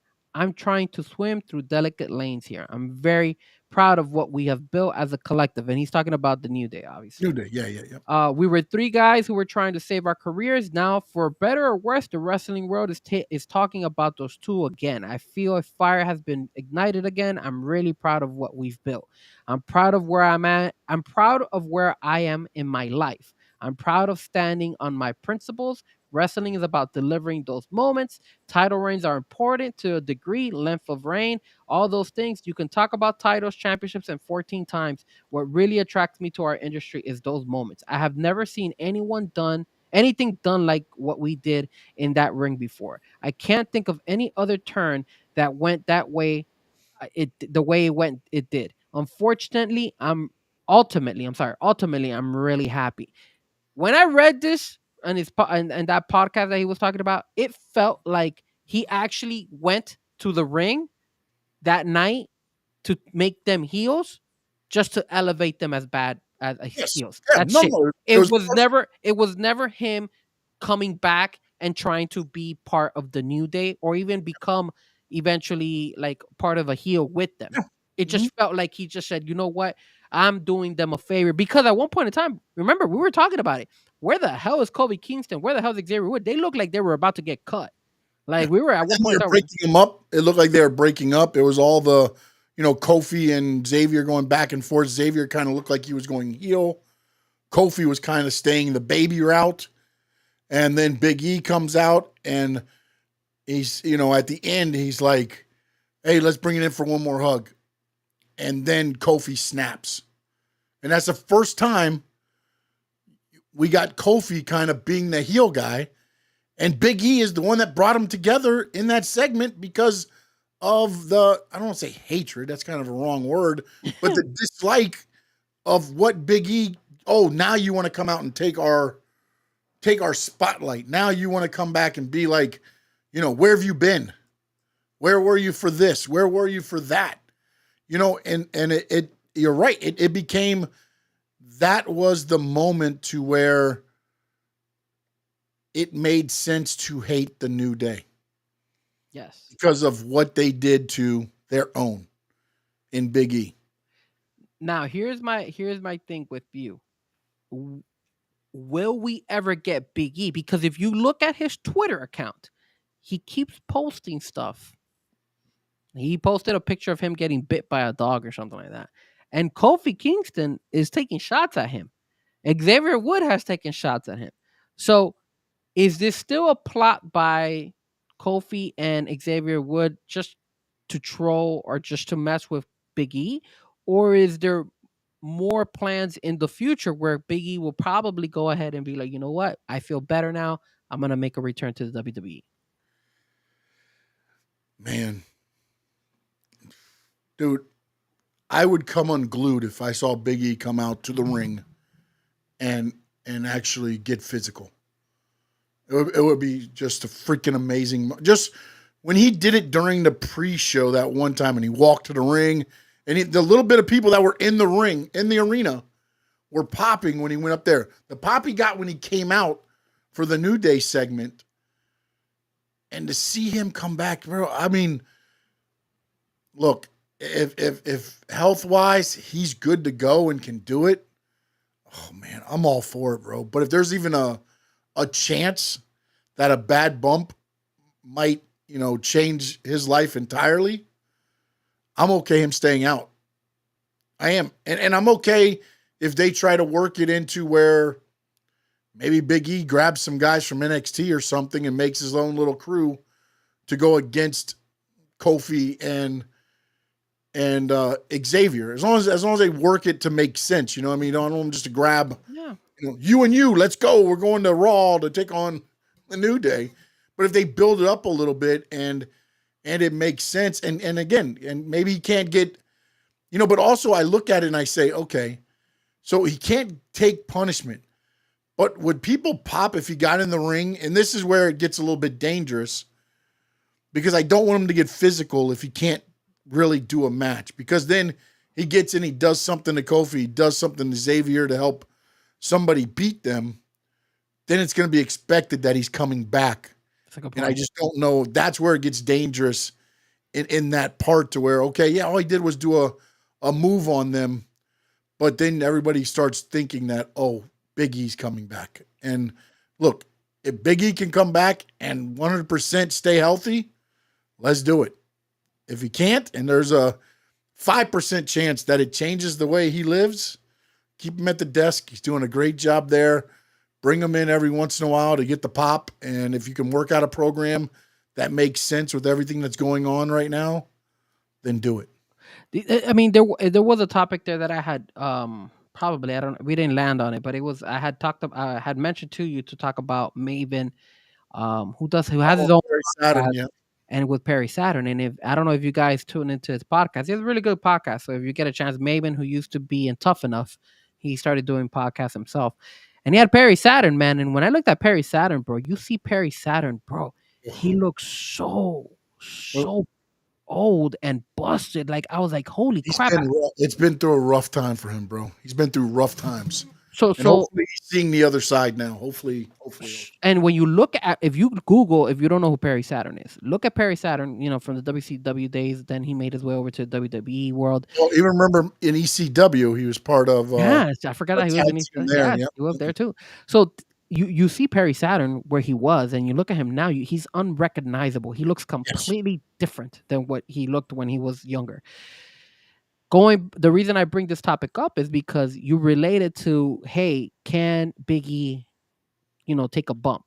And look at Perry Saturn. I think what happened with Perry Saturn is that I think he went overboard for many years in the wrestling ring, and I think it cost him in the long run.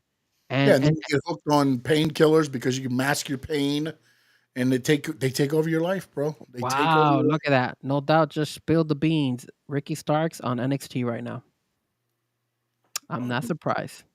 Well, we knew it was going to happen. I told you it could be. I knew Cody. I knew, and I said he was going to NXT. Right, it was NXT tonight. Damn it. Jesus, no.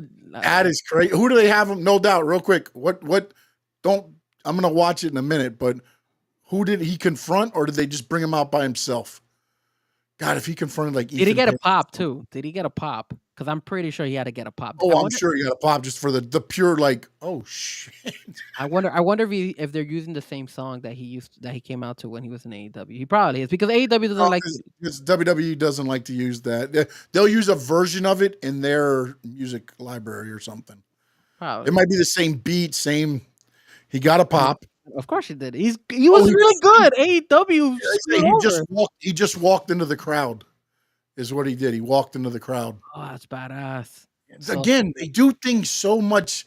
To me, again, so good. But also, it's a little bit harder, right? Because WWE has been around for so long that I think they just take things for.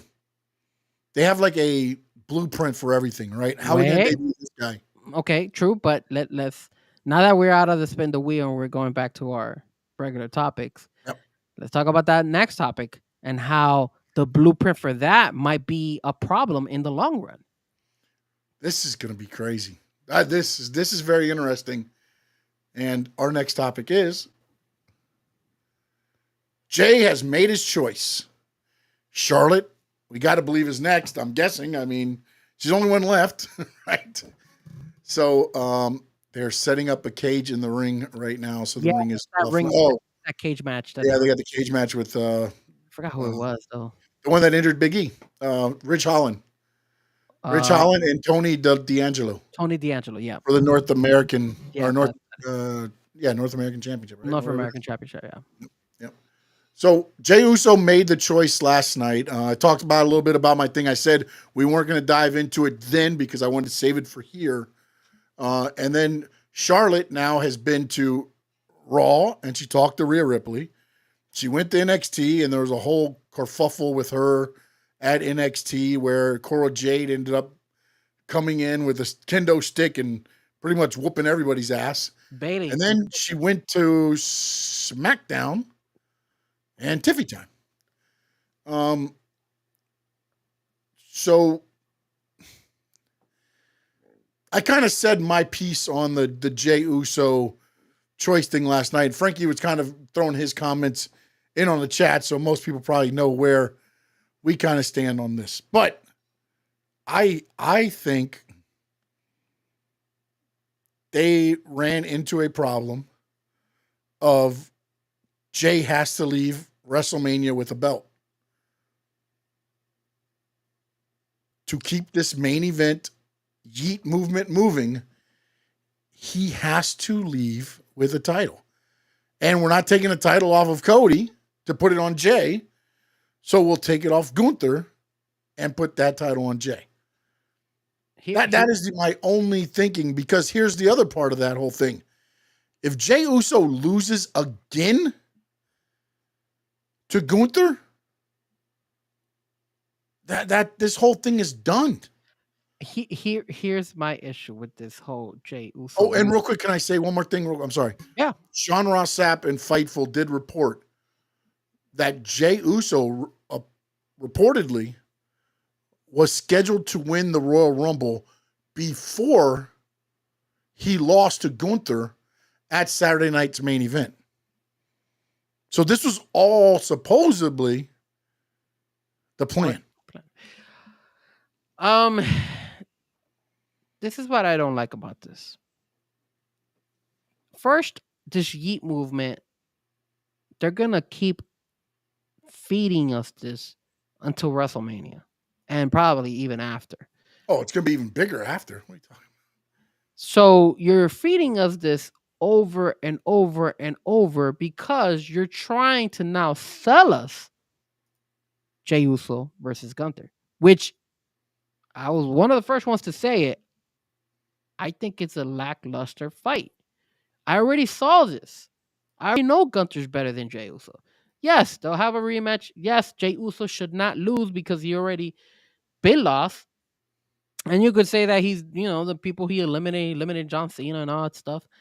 So it makes sense, but I think this is the problem that you're saying. Not only the fact that he has to win, but the fact that they have to feed us this yeet movement continuously to try to sell us this bout for WrestleMania.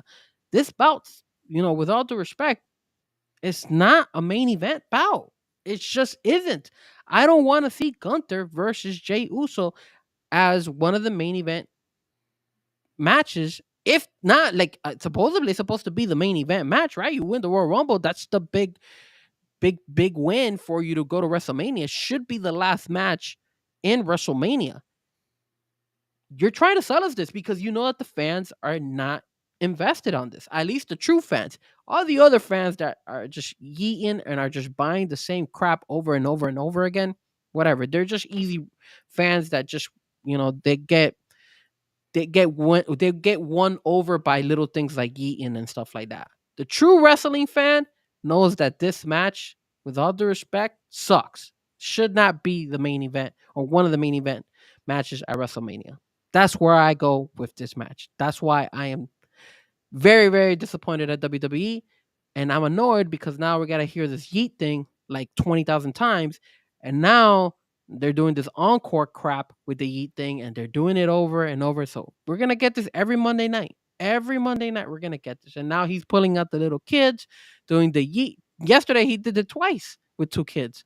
So we're going to get this crap over and over. And again, I don't have a problem every once in a blue moon, but man, think about it. WrestleMania is in April. That's a lot of Monday Night Raws, bro. We're going to have to see this crap over and over and over I think again. what you're going to get is I think Gunther's going to end up taking him out for a couple of weeks. I where hope you don't so. get Jey Uso on TV for, 3 or 4 weeks leading up to I was glad that he knocked him out WrestleMania. yesterday. Yeah, I think you're going to end up getting, something more along those lines. But also, here's the one thing, and we just kind of talked about it a minute ago, right? You said, what did Big E say? It's all about moments. Mm-hmm. And that's what WWE's trying to get to at WrestleMania is a moment. 72,000 fans yeeting, and then he wins the title, and you have that all over, social media of 72,000 people going crazy. That's the moment. Sean, you're doing the moment every Monday night. Every Monday night, you're doing the moment. It is, but What is the moment? There's no moment here. You're at WrestleMania. You don't think? You know what? I bet they do. I will bet this right now. They'll do 3 encores. No. They're gonna have big ass hands like on the thing, and it'll go down and do like a yeet or something. There's gonna be some monstrous entrance for Jey Uso at this WrestleMania. Because remember, in this stadium, he can't go through the crowd at WrestleMania. True. He's not gonna be able to go through the crowd. He's gonna have to come through. Well, maybe they can work out an entrance off of the ramp, maybe the side part of the things. So, Brother Contreras is in. Ricky Starks in NXT. LFG. Bro, you guys are making me want to go into an. I know. I can't see it because we might not even get to our last 2 topics. I can't see it, bro. Like I'm so happy that he's in NXT. I'm being honest with you guys. I'm a big Ricky Stark fan. I felt like AEW dropped the ball on that guy. To be honest, I'm happy he's back on TV. I thought he has that charisma and that presence of like he should be on TV. Like, Sean, how can AEW drop the ball so bad with that guy? Like he had you just said it, the charisma, the mic skills. He has it. It does take 2 to play, man. And when you get so to that point to like, and that's again, this is where I say this is the problem when you have the nuts running the asylum. Yeah. But no, on that one, Ricky Stark, he was doing. If they were making Ricky Stark do his own thing, that was good. Unless I don't know, maybe those EVPs were like, "Yo, we got." You know what I'm talking about now? I want to check out when he no longer wanted to be with Big Bill, was that after CM Punk left? I don't remember. Because I wonder if somebody else took over on Collision and came up with some dumb ideas, and he was like, "No, I'm done." Brother You see Contreras. the way they did. So Okay, so Brother Contreras, no doubt. Wilfred is another one who's a like a real hardcore Wolford's AEW guy. AEW all the way. I mean, Let us know, was that right after CM Punk left that they split them up? Because I don't remember. Rumors say so. Do not trust AEW until they got MJF. It's because the rumors say so. Do not trust AEW until they got MJF. I'm not too I'm not following that one. not understanding that one. My Trash. bad, man. I think the problem is last year's WrestleMania was so big that we were raising the bar. We are getting. They raised the bar. We didn't do anything. They were the ones that said, "Okay, let's shift out of this. Let's have Rock come in. Let's have Rock do all this stuff." Facts. That was on them. Facts. They raised the bar. And that's where, again, last year I said it's dangerous because after this one, what the hell do you do for a main event? And remember what I said on the chat board yesterday on your recap. I said if you decide to put Cena versus Punk as an undercard in one of those WrestleManias, I'm telling you right now, if you put it on night one and that Jey Uso Gunther match is in that night one, that match is going to supersede the Gunther Jey Uso match. I'm telling you right now. You want to know something? I'm going to go even a step further. I'm going to say Charlotte, who's going to pick Tiffany Stratton, is going to supersede that Jey Uso Gunther match. Yeah, but Charlotte and Tiffany's going to be better. They get first match night 2. It's going to be Charlotte and Tiffany Stratton. That match is going to be better. That match is going to be more. People are going to be more invested in that, in my opinion. And again, I'm talking about the true wrestling fans. I'm not talking about your casual wrestling fans that just want to go out there and yeet. I'm talking about us, you, me, no doubt. Brother Contreras, Wilfred, Wilfred doesn't watch WWE, but no, DiTrapio, Memo, all of us that tune into the WWE world. Yo, why'd you leave my dad out, man? Your dad All as right, well. there we go. He's a big one. All you guys, we know that Charlotte, that Jey Uso versus Gunther match is not WWE WrestleMania worthy, in my opinion. We're not. I'm not sold on it. I'm not sold on it, Sean. I'm sorry. No, I mean, and again, no doubt says they rushed the Bloodlines. I don't think they rushed the Bloodline Civil War. I honestly believe, and again, Solo does return on SmackDown last week. Like, I almost feel like they were, and this is where it gets tricky because, again, the backstage, I don't know what's real, what's not. To me, it felt like they were believing The Rock was going to be at this WrestleMania. That's my honest feeling. And then I thought it would have been a Bloodline type match where Rock picks his team, Roman picks his team. At no point did I have Jey Uso winning the Royal Rumble and getting a main event match in this as well. Because my thinking was you had CM Punk, you had the whole thing with Cena coming back, whether he wins a title or not, would he get another shot or his last title shot at WrestleMania? There's a story there. You had CM Punk, you've got Drew McIntyre, you've got Seth Rollins. I mean, you go on down the list. You have all these guys that were if they're not going for a title match, when I look at it, it just doesn't make sense. I mean, Roman versus Seth, but then that takes Roman out of both title pictures and Seth. CM Punk, I guess, is going to end up getting one title shot, which will be against Cody. But now you do that at WrestleMania, but does CM Punk come up short? Do you have somebody interfere? Do you that's going to be, it's going to find out, because I think if Cody headlines night 2, there's a finish to that match. If they're main event night 1, you might get a screw job finish. My issue is that, like, you just finished pointing out all these wrestlers that were available at Royal Rumble, and your plans before that Saturday night main event was for Jey Uso to win the Royal Rumble? Yeah, no. Like how in the world are you like making that call. Like you had the opportunity. You fumbled it. You literally fumbled the I football. also feel like this is the first WrestleMania where you look at the cards and you don't know what the hell's going to be there.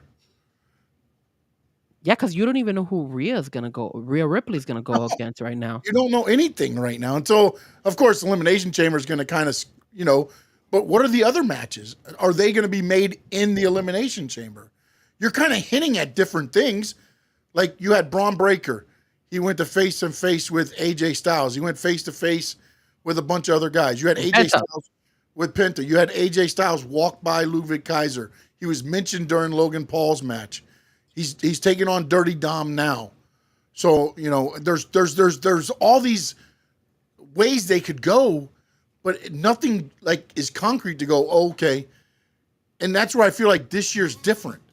After Royal Rumble last year, I kind of said, okay, Cody's going after Roman. Of course, they did the whole thing where the whole Rock Roman thing changed, but you could see the other matches at least, going up into WrestleMania. Right now, I can't think none other than Seth Roman.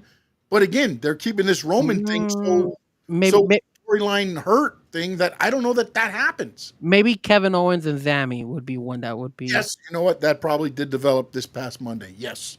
Maybe that. And we discussed that as far as the boys getting their chance on the main stage. And you know how I feel about that crap. Loves that idea. You know how I feel about no that. doubt says the favor is still out there. And it is, but now Sammy just, no doubt just peeled any of that point. Yeah.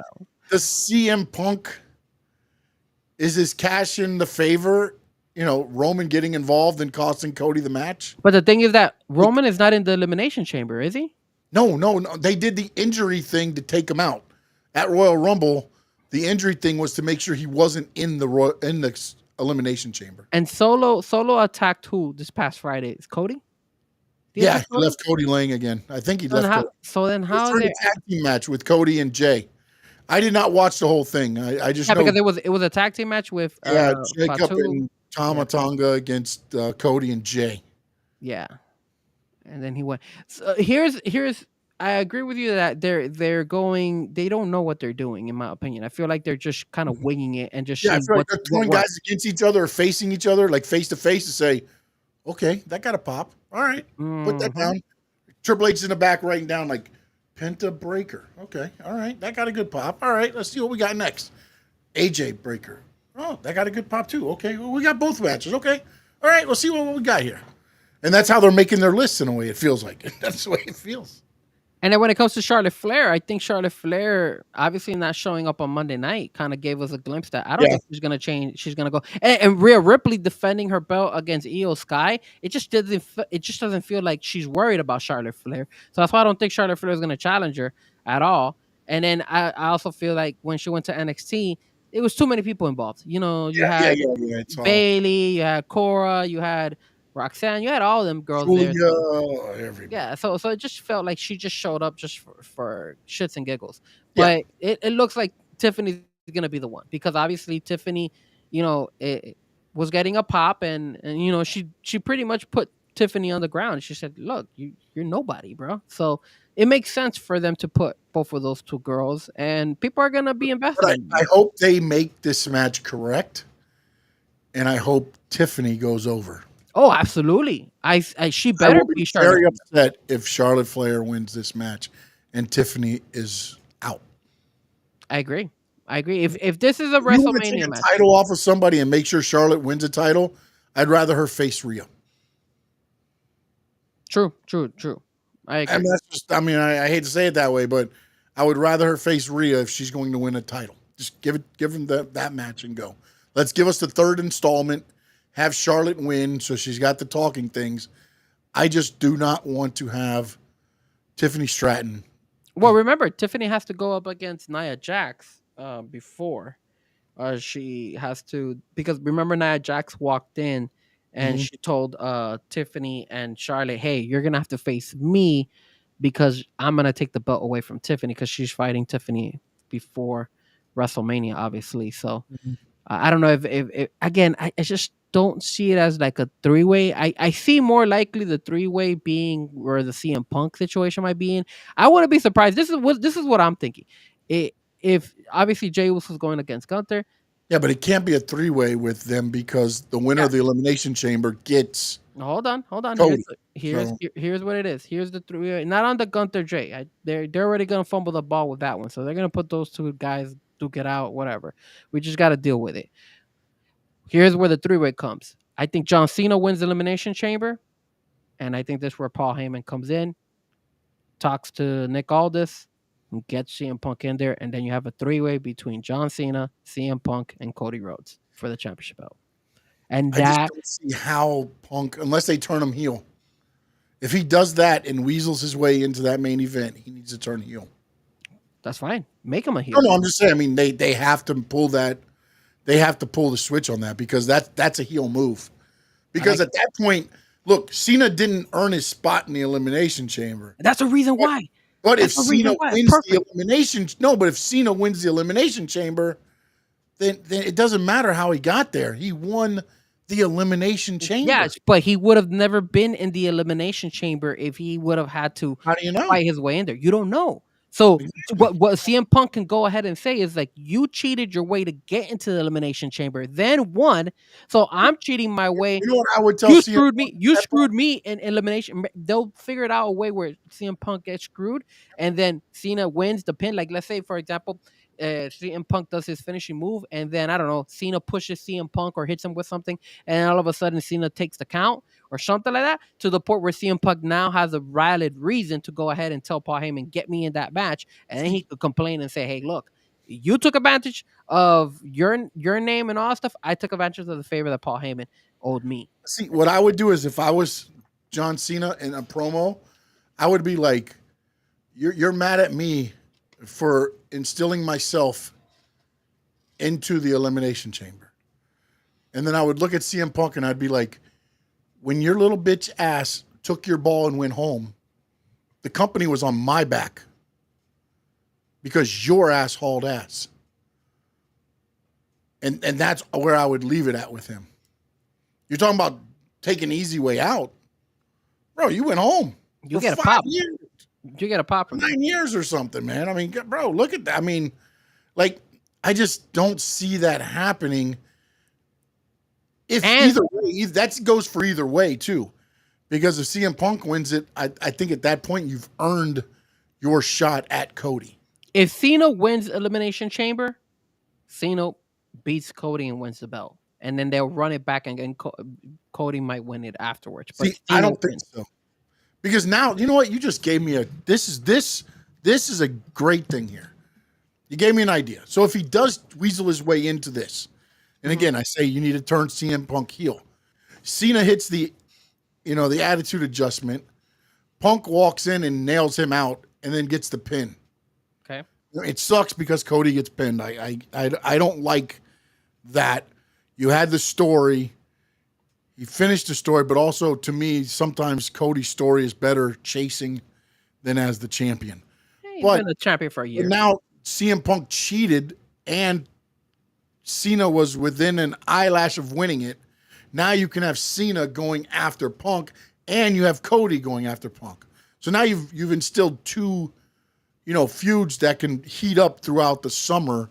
And then you can have Cena get another shot at the title where he was that close to winning because he hits the finish, but CM Punk gets him out of the ring, as you were saying, in the Elimination Chamber type finish. But they do that at WrestleMania. Punk walks out, the heavyweight champion. Now Cena and Cody are chasing. Yeah, it's not a bad idea. Then Cena became that close to winning it. You've kind of got to heel CM Punk, which I don't know where that goes because you have the wise man, and then you have, I believe, at that point, Heyman would be with Punk too. So I don't know where. Well, the wise man would be busy right now with Roman and Solo because I think that's probably something you could run back, even though they did it on the Monday night Monday night Netflix premiere. I think you could still run that back in WrestleMania. And you could do like bloodline. Well, did they have bloodline rules on the? Yeah, it was Bloodline Rules. That's what it wasn't Bloodline Rules. It was the for the Ulafala. I wonder if they could run it back because that's the case. Or maybe you could make it a steel cage match or something. Something. Well, you got to think about it too. I mean, you're gonna probably have Roman and Jay, or Roman and Jimmy, against Jacob and Solo, or something along that line. If somebody else comes in now, or somebody, we have to see how that relationship is between Jacob and well, and Solo. that again, that might be a whole nother. That might be one of the matchups. You know what I'm saying? Like, it's very different because at no point was Jacob saying anything about bloodline. It was Fatu. I mean, his new thing is where he goes Fatu. Yeah. I mean, it's no longer Solo. So, but at least we could. At least we know for sure Jay, Gunther, and it looks like Charlotte is gonna go with Tiffany. Yeah, I mean, if I got to put money on it, I'm saying Tiffany. I haven't watched NXT, but if she didn't show up at NXT, I think she shows up at SmackDown and makes the announcement. All right, moving on. This is one that I just kind of threw in there just because I don't. This is one of those things where I look at AEW, and we kind of talked about it a lot tonight. The way they booked the women's division, the way they've been booking MJF. This guy was one of your hottest baby faces, believe it or not. Then he came back and should have been, or is one of your hottest heels. But it's almost like right now he doesn't fit in the main event picture. And you have him, and again, I kind of like what they're doing with the Dustin Rhodes one, because at least there's a story there. Are you kidding me? What are you talking about? That Dustin Rhodes feud is the most dumbest thing ever. At least the match makes sense from a story point as far as the Cody, Cody was like, MJF was like, you've been living so long, 38 years, you try to get out of your dad's shadow, Goldie. And he goes, now how does it feel to be in your brothers? And your little brothers and stuff. At least there's a story there. Him and Double J made no sense. Sean, there's no reason. Okay, but exactly this is the point. Just because there's a story behind it doesn't mean that's the right opponent. I'm not saying it's the right opponent. That's why I'm bringing up the MJF booking. I don't know what they're doing, but at least this makes sense. It has a backstory to it because him and Double J made no sense. And ultimately, here's the other thing that I think happens here. Dustin Rhodes is from Texas. Hangman Adam Page is a Texan. I think ultimately he comes out to save Dustin.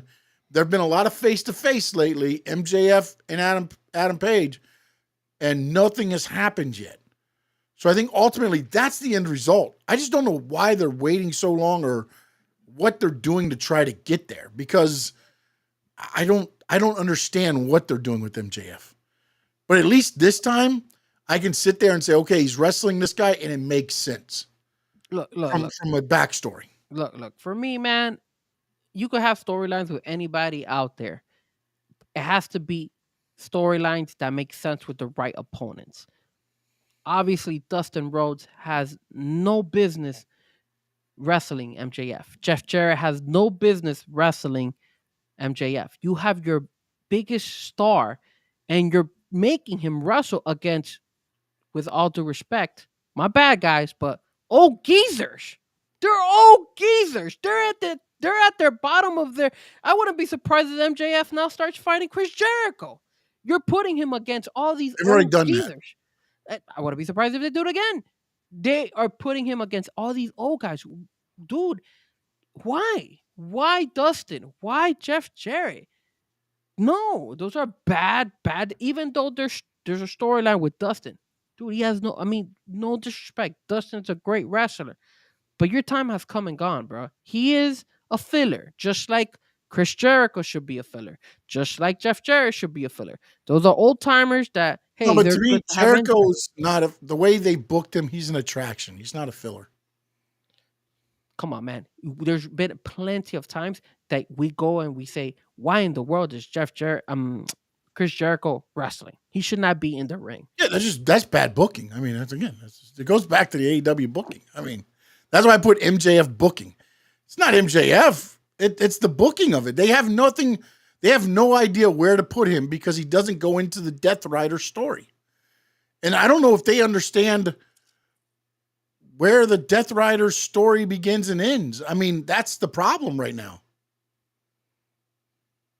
Look, he says, I respect Dustin Rhodes and Jeff Jarrett. Really want the world championship for his career. Jarrett really wants the world championship to end his career. I understand that. I mean, that's not going to happen. I for mean, the they've Contreras, but there's come no on, talk man. of him going to win the title. Yeah, But, dude. And if you're going that far, I think it speaks more to the booking style of AEW. It's like you're just giving them matches right now. You're just doing things what happened? to try to just get them seen on TV. But I don't even know if it's really helping. Why is it not? Why don't you bring that Danny Garcia back feud? That was something that Where the hell's Daniel Garcia been? He wins the title. I haven't seen him. He was on Collision. He was on Oh, that's right. He's been doing a triple threat, the trios things. The trios things. I didn't even know that the freaking this guy Claudio and Pac and Yuta, the trios Yuta are now the trios champion. When I saw him on yeah. Saturday, I was like, when the hell did they win the trios champion? They won that at the pay-per-view when Penta left. Are you kidding? Because it was supposed to be Penta, Pac, and so they've had the trios championship all this time? Oh yeah. Yeah. Wow, man. Because his partners end up being Claudio and Yuta. And then now they became the Death Riders or whatever, but I don't know, dude. That for me, it's just like you said, it's just bad booking. And it feels like one of your top wrestlers, MJF, which was on top of your show, which he sells. You know he's able to sell your product. You're just throwing him against regular wrestlers, man. Like, dude, just come up with a better storyline and better opponents for him. Why can't you put him against really good storylines against your top tier guys, your Will Ospreys? Why did you get away from that? Why your Kenny Omegas? Why don't you put him against Kenny Omega? Why is it Kyle Fletcher is getting better? Thing with the Death Riders has kind of put them in a spot to where. But Kyle Fletcher's getting Will Ospreay and Kenny Omega more than MJF is right now, dude. Think about it. And no disrespect to Kyle Fletcher, but come on, dude. You know MJF is better than Don Callis family thing, though. That's where the enemy of thy enemy is my friend. That's where Ospreay and and Omega come together in the thing there. And we've seen MJF versus Ospreay before. But again, there's so many things you could have done. And again, they pushed it twice. But there's so more you could have done in order to give MJF a better opponent. There's better guys out there. I mean, how about you put him against Copeland? Like, I know Copeland is having the feud with Moxley and stuff, but there was one point in time you got to put him against Copeland. Those are your two top, probably biggest. Yeah, but ultimately, I think that might go to it. But at this point, if he puts him against Copeland or Cope has to win because Cope is going for the heavyweight title. So now you job out MJF to Cope? I mean, again, I feel like they kind of rushed Adam Copeland over to against Moxley because they're still trying to sell that to us.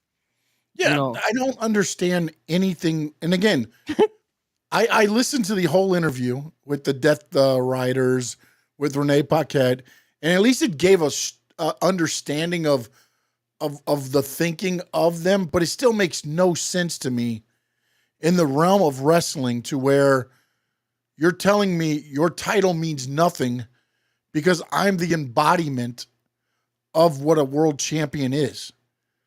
And then all of this just it's, to me, there has to be somebody that Jon Moxley is doing the bidding for.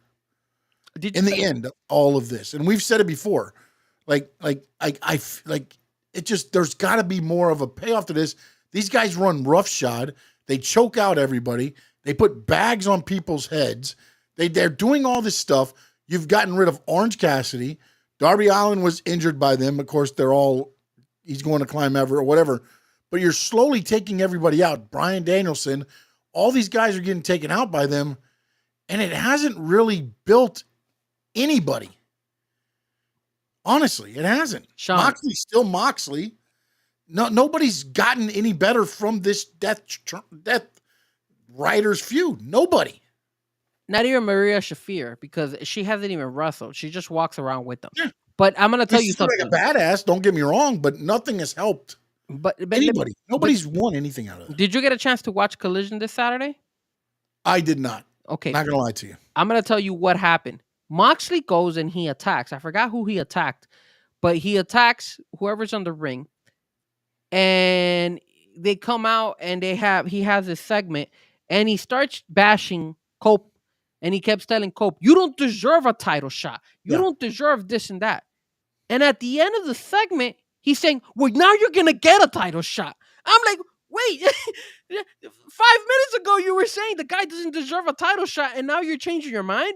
What is this? That's why I keep thinking, I'm like, yo, bro, like these guys, like what you said, they're just they're what is that term you like to say, that you're letting the asylum, The nuts run the asylum. the nuts run the asylum, bro? Because that's like I saw that and I was like, what the hell's Moxley talking? 5 minutes ago you were saying I'm not gonna give you a title shot, and then 5 minutes later he's like, yeah, I'm gonna give you a title shot. It's gonna be in my rules and all this stuff. But dude, you just finished saying a couple minutes ago you weren't gonna give him a title shot, that he didn't even deserve it, and now you are. Like, come on, man, get your shit together, bro. It just seems like really, really like dumb, dude, in my opinion. And Yeah, just looks like and all also over it the place. feels like it's handcuffed a lot of what's going on in Reverse AEW. psychology. Reverse psychology. It is. I mean, maybe that's what this whole thing is. They're smarter than all of us put together, buddy.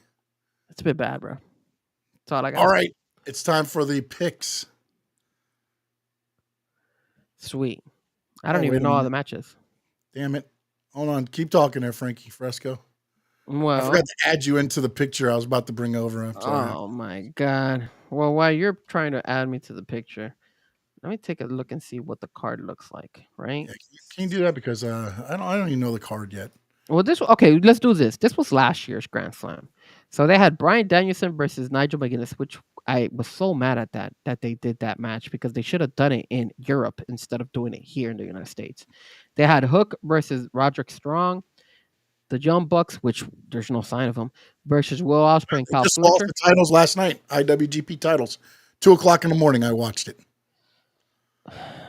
At 2:00 in the morning, I was sleeping. That's when AEW Grand Slam should be on. No by the way, but hey. wonder you were up. I was yesterday. I was sending you messages and you were responding to me late. And then, you know what's funny is I was talking to Memo, and Memo's like, "Is Sean up?" I said, "Bro, he responded to me at 1:00 in the morning. I don't know what he's doing up at 1:00 in the morning. He's usually sleeping." The Glamorous Mariah May defeated Yuka Sakazaki. I don't know, and then John Moxley beat Darby Allin. That's another guy who's gonna hurt himself to pulverize himself, and he's gonna get hurt, bro. That's another guy who doesn't care about his body. Guy's ridiculous. Do you have the card pulled up? No, I do not. I'm sorry. Oh, I got it.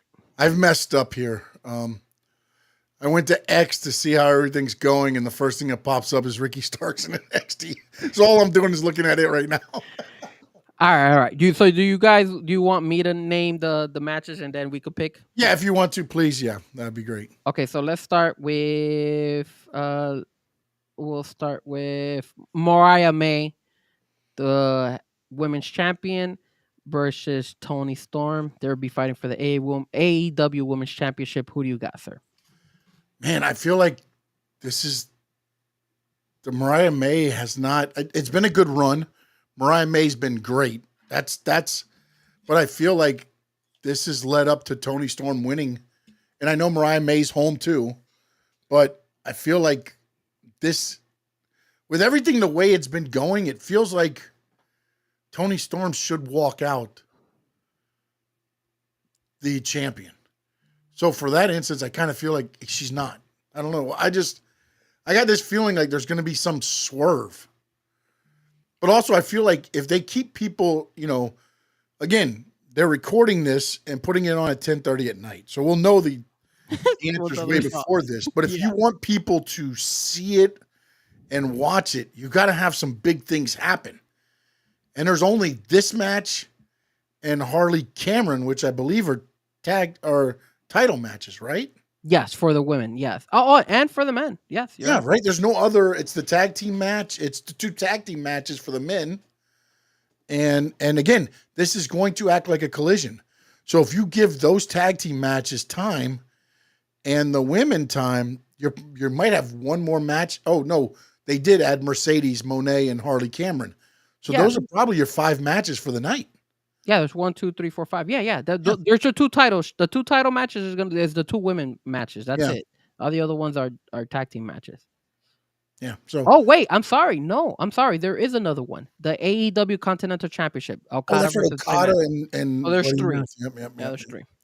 Yeah, I'm gonna go timeless Tony Storm here, man. I just feel like I'm gonna be wrong on this because again, you can stretch it out, Yeah.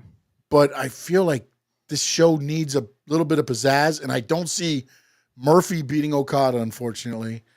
And I'll tell you my response. I don't see Cameron beating Mercedes Moné. Sir, you're jumping the gun. I know, but I'm saying that's why I feel like Tony Storm walks out with the title because there's no other title changes. I don't know why you put this one first. All right, I'm just going. I'm reading it off the This is list. terrible reading by you. Don't blame me. Just I blame. blame you. I could blame whoever. I posted. wasn't prepared, so therefore I'm blaming you. Okay, so for me, man, look, for me, I am 50-50 on this, guys, because I know this is Timeless Tony's hometown, right? But man, I just feel that you would, if Mariah May loses, I think, where does she go? Like, That's the thing. where does she go? Like, I think Timeless Tony can continue to make a run, whether it's with Mariah May or whatnot. But where does I'm gonna say you got to bring somebody in to cheat and make Mariah have like a faction, yeah, a whatever little bit happened of to a faction or something. whatever happened to that other the Asian girl, She that- went with Tony Storm and she beat her up. And then she got hurt. Now she's hurt too, though. Now, but oh Jesus, everybody. remember Mariah and her had a match. Yes, I remember. They were like really good friends. Yeah, I'm gonna go the opposite way, man. I'm gonna go with Mariah May retains the power. I believe I probably going to be 100% wrong, but again, I told you the reason why I think that. I'm pretty sure Timeless Tony's gonna win because it is in her hometown. But I'm gonna go with Mariah May. I think they should give it to Mariah May because I don't know what they're gonna do with Mariah May after. Fire. All right, the next one, the women's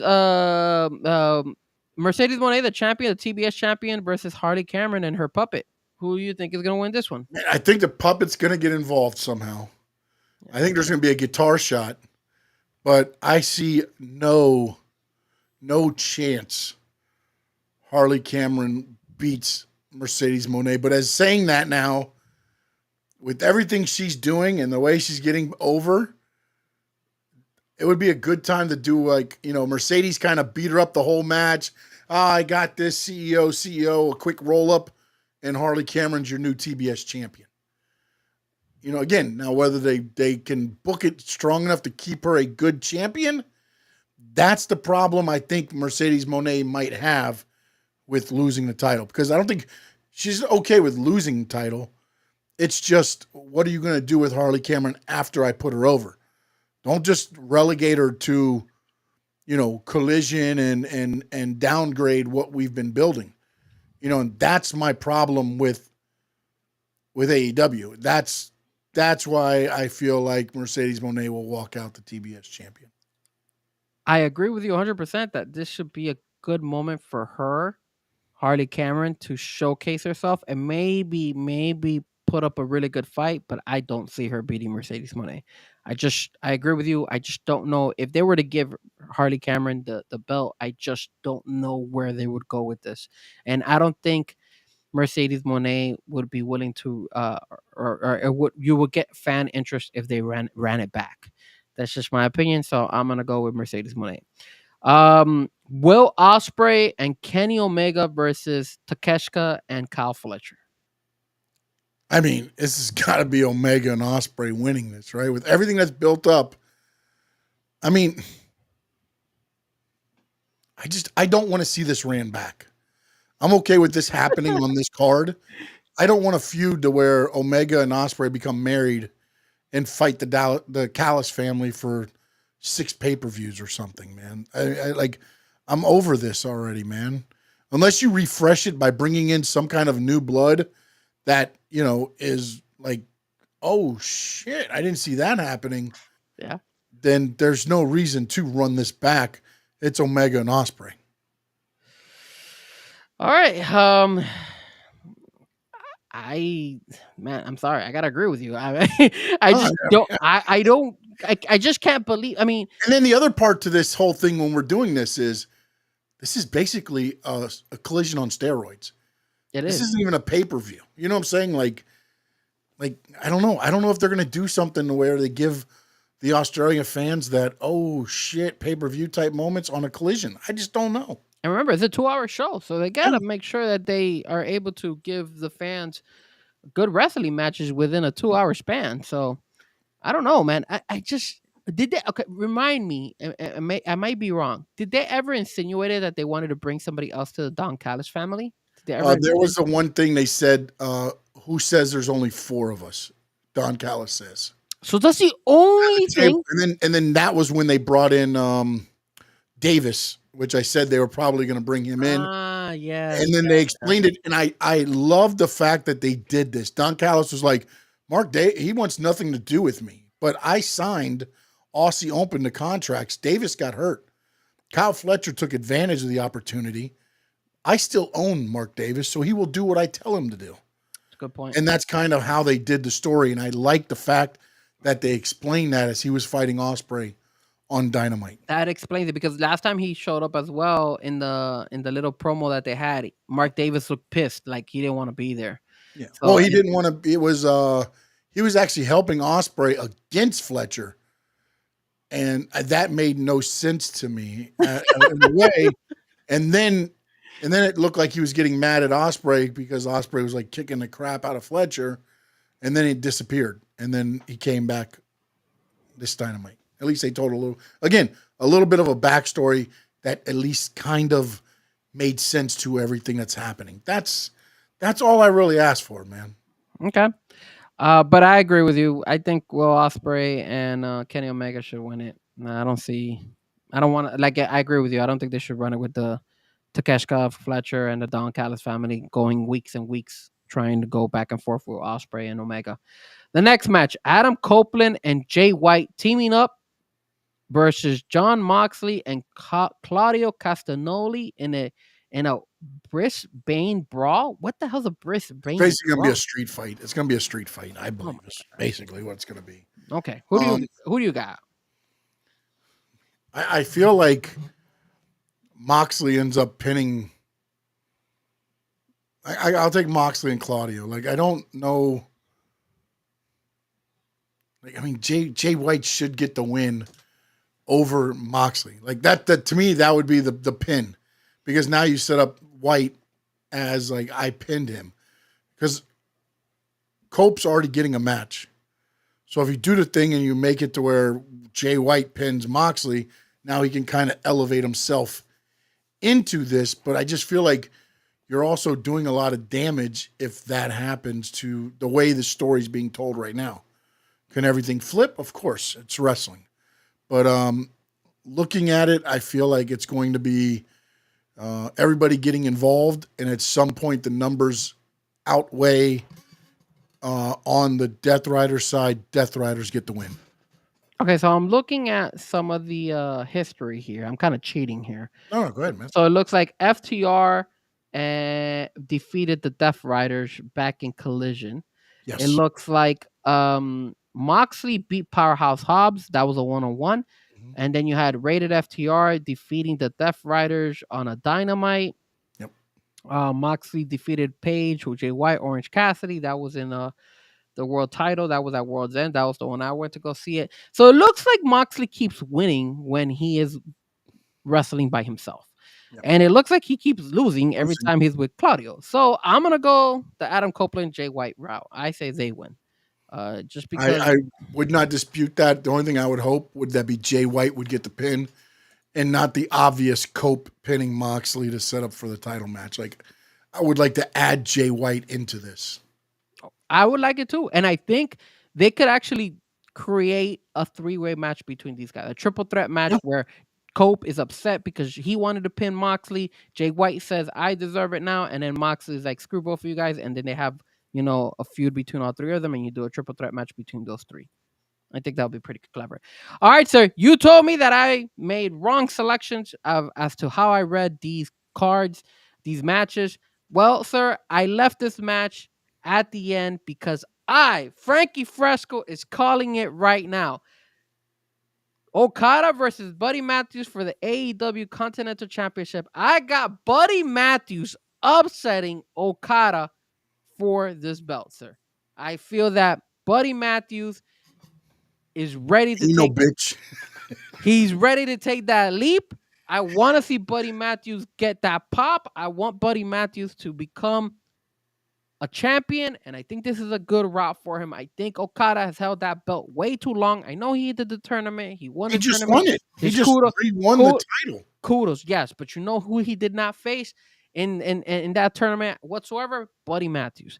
And for that reason, Buddy Matthews pulls the upset and he defeats Okada, sir. I got Buddy Matthews beating Okada. That's my only upset for that taping.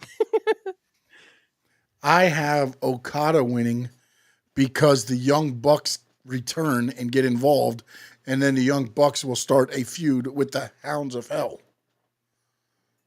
It's the way I see it happening. But they don't have Buddy Matthews has a three great members showing, and then the Bucks interfere at the end. Do they have three members at the Matthews? Because I know it's only him and the other guy. No. It'll just be Matthews and Brody King against Matt and Nick. Oh, okay. No Okada. I mean, Okada might get involved or whatever, but ultimately, I think it'll be a tag team because ultimately, I think, again, you do that with those two, they kind of do like Eliminator style, and then the winner of that'll take on the Hurt Syndicate. That's a good route. Yeah, that's a good. I mean, again, I think that's I wouldn't be upset if Buddy Murphy won or Buddy Matthews won, but I just don't see. Again, the Okada, why have him win the whole Continental Classic? I know that everybody's like, oh, he's the greatest tournament wrestler alive and this and that, but why do all that to have him lose the first defense? Because they gave him his props. They gave him his kudos. Okay. He won the tournament. That's all he needed to do. He won the tournament. Buddy Matthews, I feel like they need to go ahead and give him a shot, man. I think he's riding high. I like the little segment that they had. I think it was either on Dynamite or on Collision where they were face to face, and then all of a sudden, Okada was like, "Give me the water," and then Buddy Matthews called him a bitch, and then when they gave Okada the water, Okada just threw the water on the ground, and he was just really upset and everything. So I feel like I feel like they built this matchup pretty well too. So. And I think it would be good for Buddy Matthews. I think it would be nice for AEW to do a little something of a change up. Okada has been the champion for a minute. Yeah, we're not gonna. You didn't even believe yourself when you said that, did you? Yeah, no, they're not gonna do that. But I have to go with something. You have one title change or two title changes? One. I have Mariah May winning. The Matthews one, okay. I have Mercedes Moné winning, and then the Matthews is the only one. And then I have Will Ospreay, Omega, and Cope and Jay White winning. You know what would be interesting? If the Okada match goes last, you might be right. Which match should go last, in your opinion? Tony Storm. Yeah, I was going to say something. Again, and it's her hometown. She's winning. Tony Storm if she's winning. If not, then I think you throw Ospreay and Omega in the main event. Send the fans home happy. I mean, Kenny Omega and Ospreay, in my opinion, you want to get them hype. So maybe you could bring I would, yeah, but again, it also depends to me on but the thing is, how you're booking the show. If you're booking Tony Storm to win, she main events. That's true. Because Will Ospreay and Omega are going to deliver. So that match is going to be so good that it might hurt the other matches below. Because that's what I always thought that's what happened. Okada and Buddy Matthews, that happening early because that might be because Okada is a sneaky good wrestler in the fact that a lot of the high flyers can use him as a base. And he's good for everything. So you can get almost your whole moveset in using Okada. It won't take away from Matthews, and then Okada, of course, will get his stuff in. So I think I think that's gonna be a very surprising match. But I'll tell you this: if we see Buddy Matthews beat Okada, and remember this is a taping, and you hear that Buddy Matthews defeated Okada, wouldn't you be intrigued to watch the fight and see how Okada lost the match? I would, yes, but I also, would too. but again, as you said before, we're the ones that are tuning in no matter. Yeah. It's Jay against Gunther again. We're gonna tune in. We'll probably watch it even if Buddy doesn't win. Let's be honest. Yeah. Depending on what's going on, I'll probably tune in at that time. Although the NXT pay-per-view will end right as that's about to start. Yeah. Yeah. So it'll be one Good night of wrestling too. I forgot about that. We didn't even do those. We could do the NXT ones if you Yeah, want. let's do that. We got them. Hold on, let me pull it up. NXT Live PPV match card. Let's see. It's Vengeance. Is that it? It is, I believe it is. Vengeance. Yes, it is NXT Vengeance. Hold on one second. Let's see. It's funny though because even on when I've been watching it, they haven't really at least to me, it hasn't announced a lot of the matches though. I don't know. I'm pretty sure Obafemi's gonna fight in that one, but Obafemi's definitely got a fin, but I don't know against who. All right, so I see here. Maybe this is not the most up to date. When is this? This is on this Saturday. Yeah, it's February the 15th. Yeah, it's this Saturday at 7:00. Okay. All right. Now this site, I don't know if are these all the matches? No, this can't be. This site must be. They only do about 5 or 6 matches, if that. It only has 3. That's why I don't. Depending on what they are, maybe. All right, hold on. Maybe they signed up some other matches today because we're not tuning in. Yeah. Yeah. Okay. Here we go. So here, I don't have all 5, but I have 1, 2, 3, 4 at least that are appearing. So we'll start off with from the bottom and work our way to the top. So, first match is Ethan Page versus Javon Evans. Obviously, Ethan Page broke Javon Evans' jaw, and he's been having a hard time speaking and was bleeding in the mouth and everything. What do you think, sir? Who do you got? Man, I feel like he's still wrestling with the wired shut, right? Yes, but I'm assuming today he got cleared because I know that Ava was going to go ahead and say you could fight him at Vengeance as long as you are cleared. So I'm assuming he's cleared. I mean, I think the old school me says Javon Evans gets the revenge for everything Ethan Page has done for him. But watching how NXT's been booked, it almost goes the other way where Javon Evans gets a lot of the match. You think he's going to win. Ethan Page cheats him out of it and wins. So I will go. I think the veteran, Ethan Page, pulls out the win.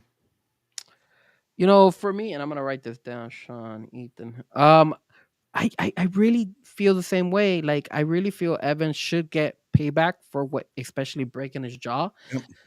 But like you said, I don't think Evans is ready to supersede Ethan Page. And I think what they might do is have Evans go to break his jaw and gets too emotional and makes a mistake. Could be. But I don't know, man. I just don't think Evans is there yet to the level of Ethan Page. I got Ethan Page too. I feel Ethan Page should win this match. The next match is the NXT Women's North American Championship, and it is Fallon Henley defending her belt against Stephanie Valkyrie. I feel like Valkyrie gets it, man. Like, oh yeah, the same way. I feel the same way. All these women up, like, unless you get some kind of, crew in to keep her from winning it, I believe it's Stephanie Valkyrie all day. Yeah, man, and she has been with a pop. Rey Mysterio spoke about her because Rey Mysterio, she had mentioned good stuff about Rey Mysterio, giving him she calls Rey Mysterio leyenda. So it's pretty cool that she does that, and I think Valkyrie deserves it. Fallon Henley's good, but Valkyrie, they brought her for a reason. The NXT Women's Championship triple threat match: Julia versus Bayley versus Roxanne Perez. Oh, versus Cora Jade. Cora Jade's been added. Oh, they added Cora Jade into this At match? least on the one I'm on. Okay. Maybe they did. Maybe they didn't. Not sure. I mean, I feel like Julia wins this, but this would be a good time to where, again, I always say this every time there's a triple threat or anything more than one-on-one, Julia doesn't have to get pinned to lose the title. So she could lose the title and then she starts chasing it again. And I mean, if anything, I would say your surprise would be Cora Jade winning it, but I think Julia ends up winning it. For me, man, I want to be different, but I agree with you. I don't see Bailey winning. I don't see Roxanne Perez winning. If they added Cora, I don't see Cora winning. I kind of see Cora and Bailey knocking each other out, and I guess Julia getting the pin over Roxanne Perez, especially since Roxanne is kind of getting that push over to the main Yeah, roster. she's going to do the honors as she leaves. So I agree with you, man. I say Julia wins this match. The next match I see here is Oba Femi versus, it's a triple threat match. Oba Femi defending his NXT championship against Austin Theory and Grayson Waller, sir. Yeah, Oba Femi wins it. I mean, Austin Theory and Grayson Waller are just there to be thrown around and look, they'll get their double teams in and close pins. And then Oba Femi, the big monster, gets out and he just starts throwing Theory and Waller, and they're just going to bump all over the place, make Femi look like the big monster. Oba Femi leaves NXT champion. Man, very, very, very different on my end. I have it that Oba Femi is gonna go ahead and beat Grayson Waller, and they're not gonna. They in Austin Theory, there's no way they. You know what? I think a spot's gonna be in this match. They're gonna hit a double team on Oba Femi, be able to get the 3 count, and Austin Theory is gonna cover him, or vice versa, and the other one pulls the leg and pulls him off of the 3 count. I think this is a good way to kind of separate them. It's more adding more to it. It's another layer to add to that. I think this is a good way to actually go ahead and have it have that little kind of like feud and start bringing people into doubt as to, hey, what's gonna happen here? Are we gonna have them split up or whatnot? So but they've been teasing that forever. Feels like it's been like a year-long thing going on, right? That's true. Great. Yeah, 100%. I'm trying to see if I see any other matches on the NXT site. Oh, I've got a tag team championship match: Fraxium versus Briggs and Yoshiki Inamura. I'm gonna go with Fraxium retaining the titles. I agree with you, bro. Like I don't know if there's a tag team that could actually defeat Fraxium. They just, there's nobody out there. It's nice that they're putting those 2 guys. I know who you're talking. One of them is the Asian guy. They're a cool group. Hey, no doubt, I do see what you're putting over there, but you're also spoiling the NXT for me. So I'm kind of looking over and I'm kind of not. He's saying they made it a fatal 4-way tonight, and then A-Town Down is teasing the breakup during tonight's NXT.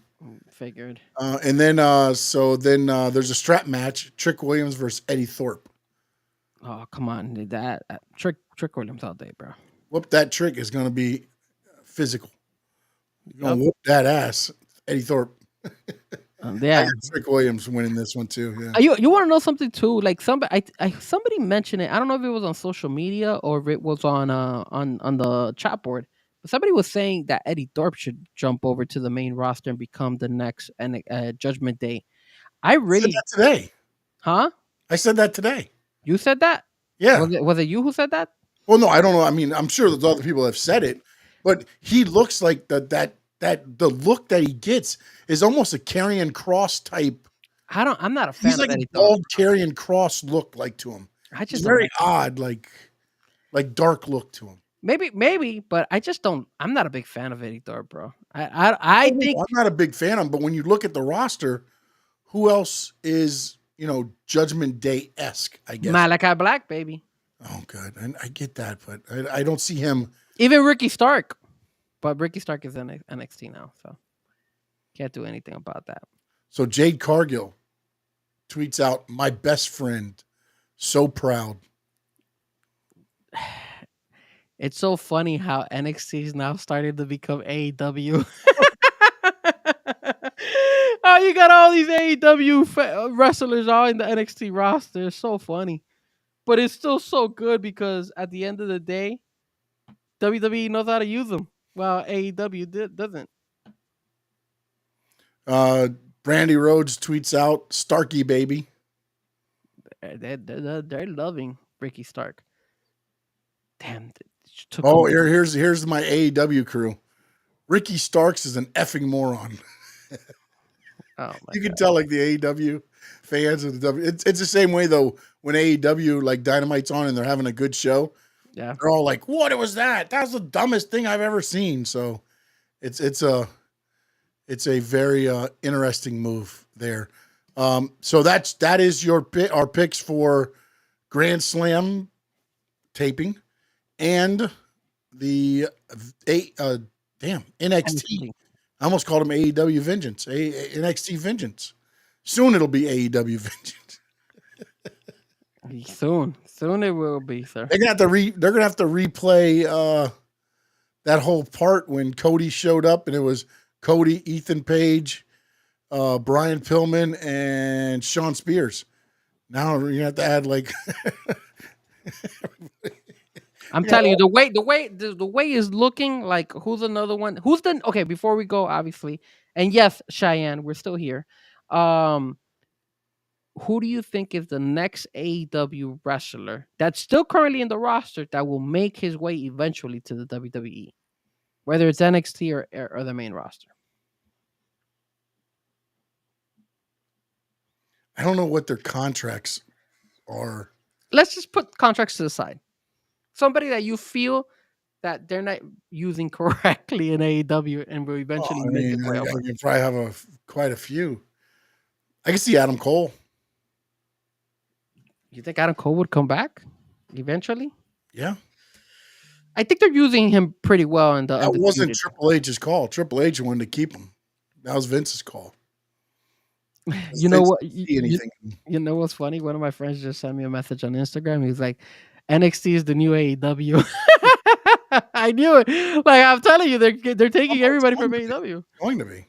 It's so funny. They did something on Saturday that I liked. With the Undisputed Kingdom, they did, or not. They're not called Undisputed Kingdom. They're Undisputed something. They don't want to copy the NXT version of it. But if I have to choose somebody who, no, they're Undisputed Kingdom now. They were Undisputed Era before. Oh, okay. So my bad. I had it the other way. That's what it is.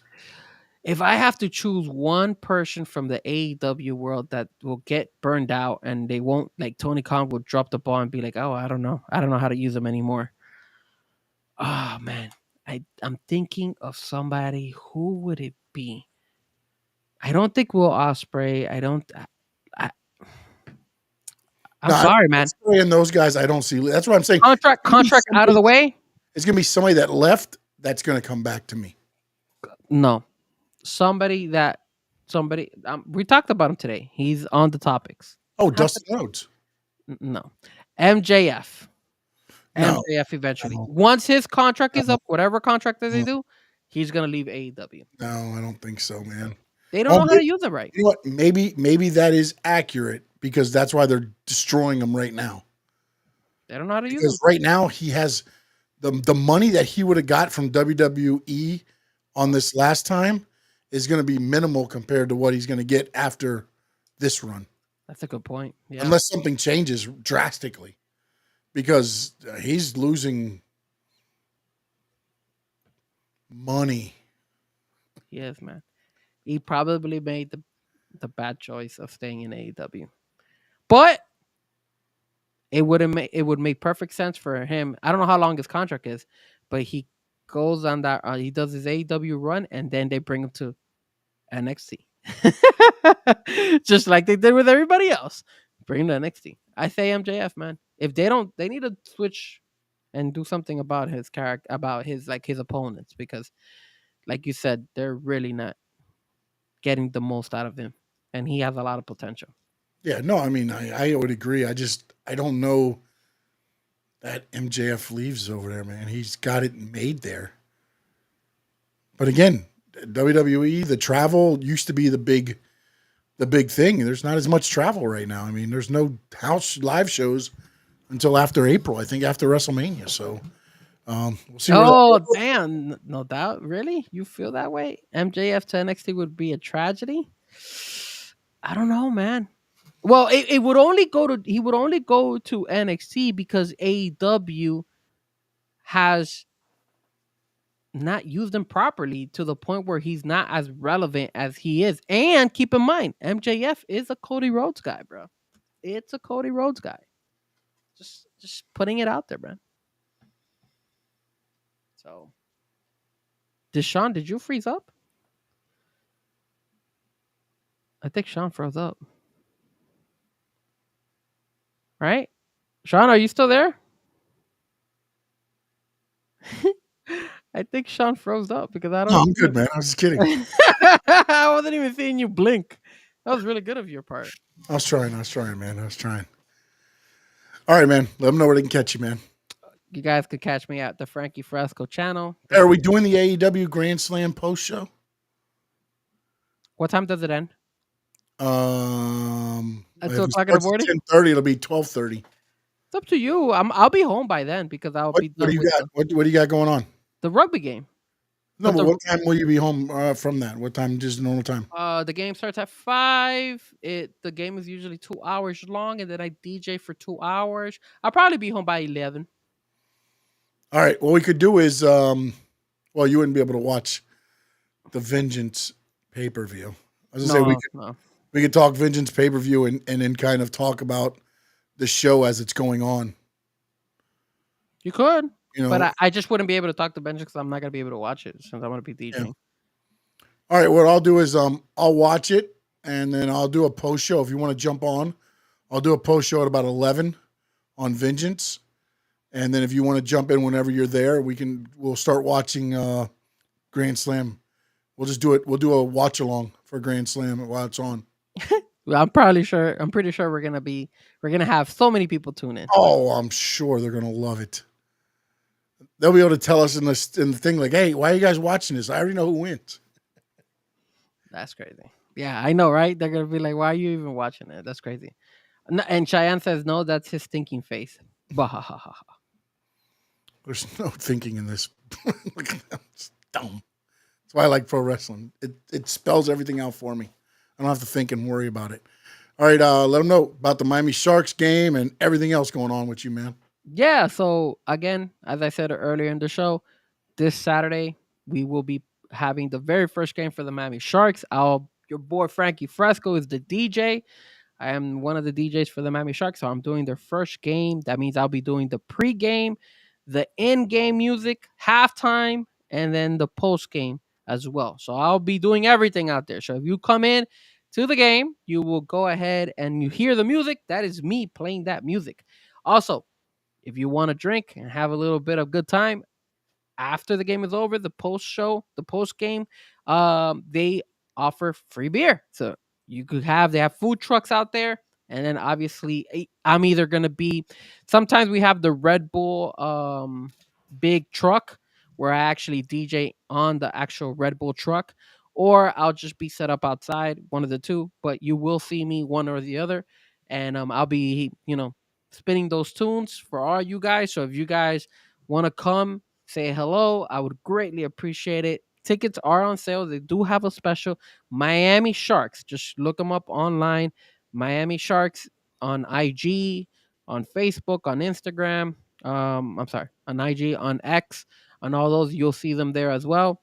And of course, don't forget, if you do show up to say what's up to me, I'll be more happy to give you guys a shout out while I'm DJing as well. So he'll sign you autographs and everything.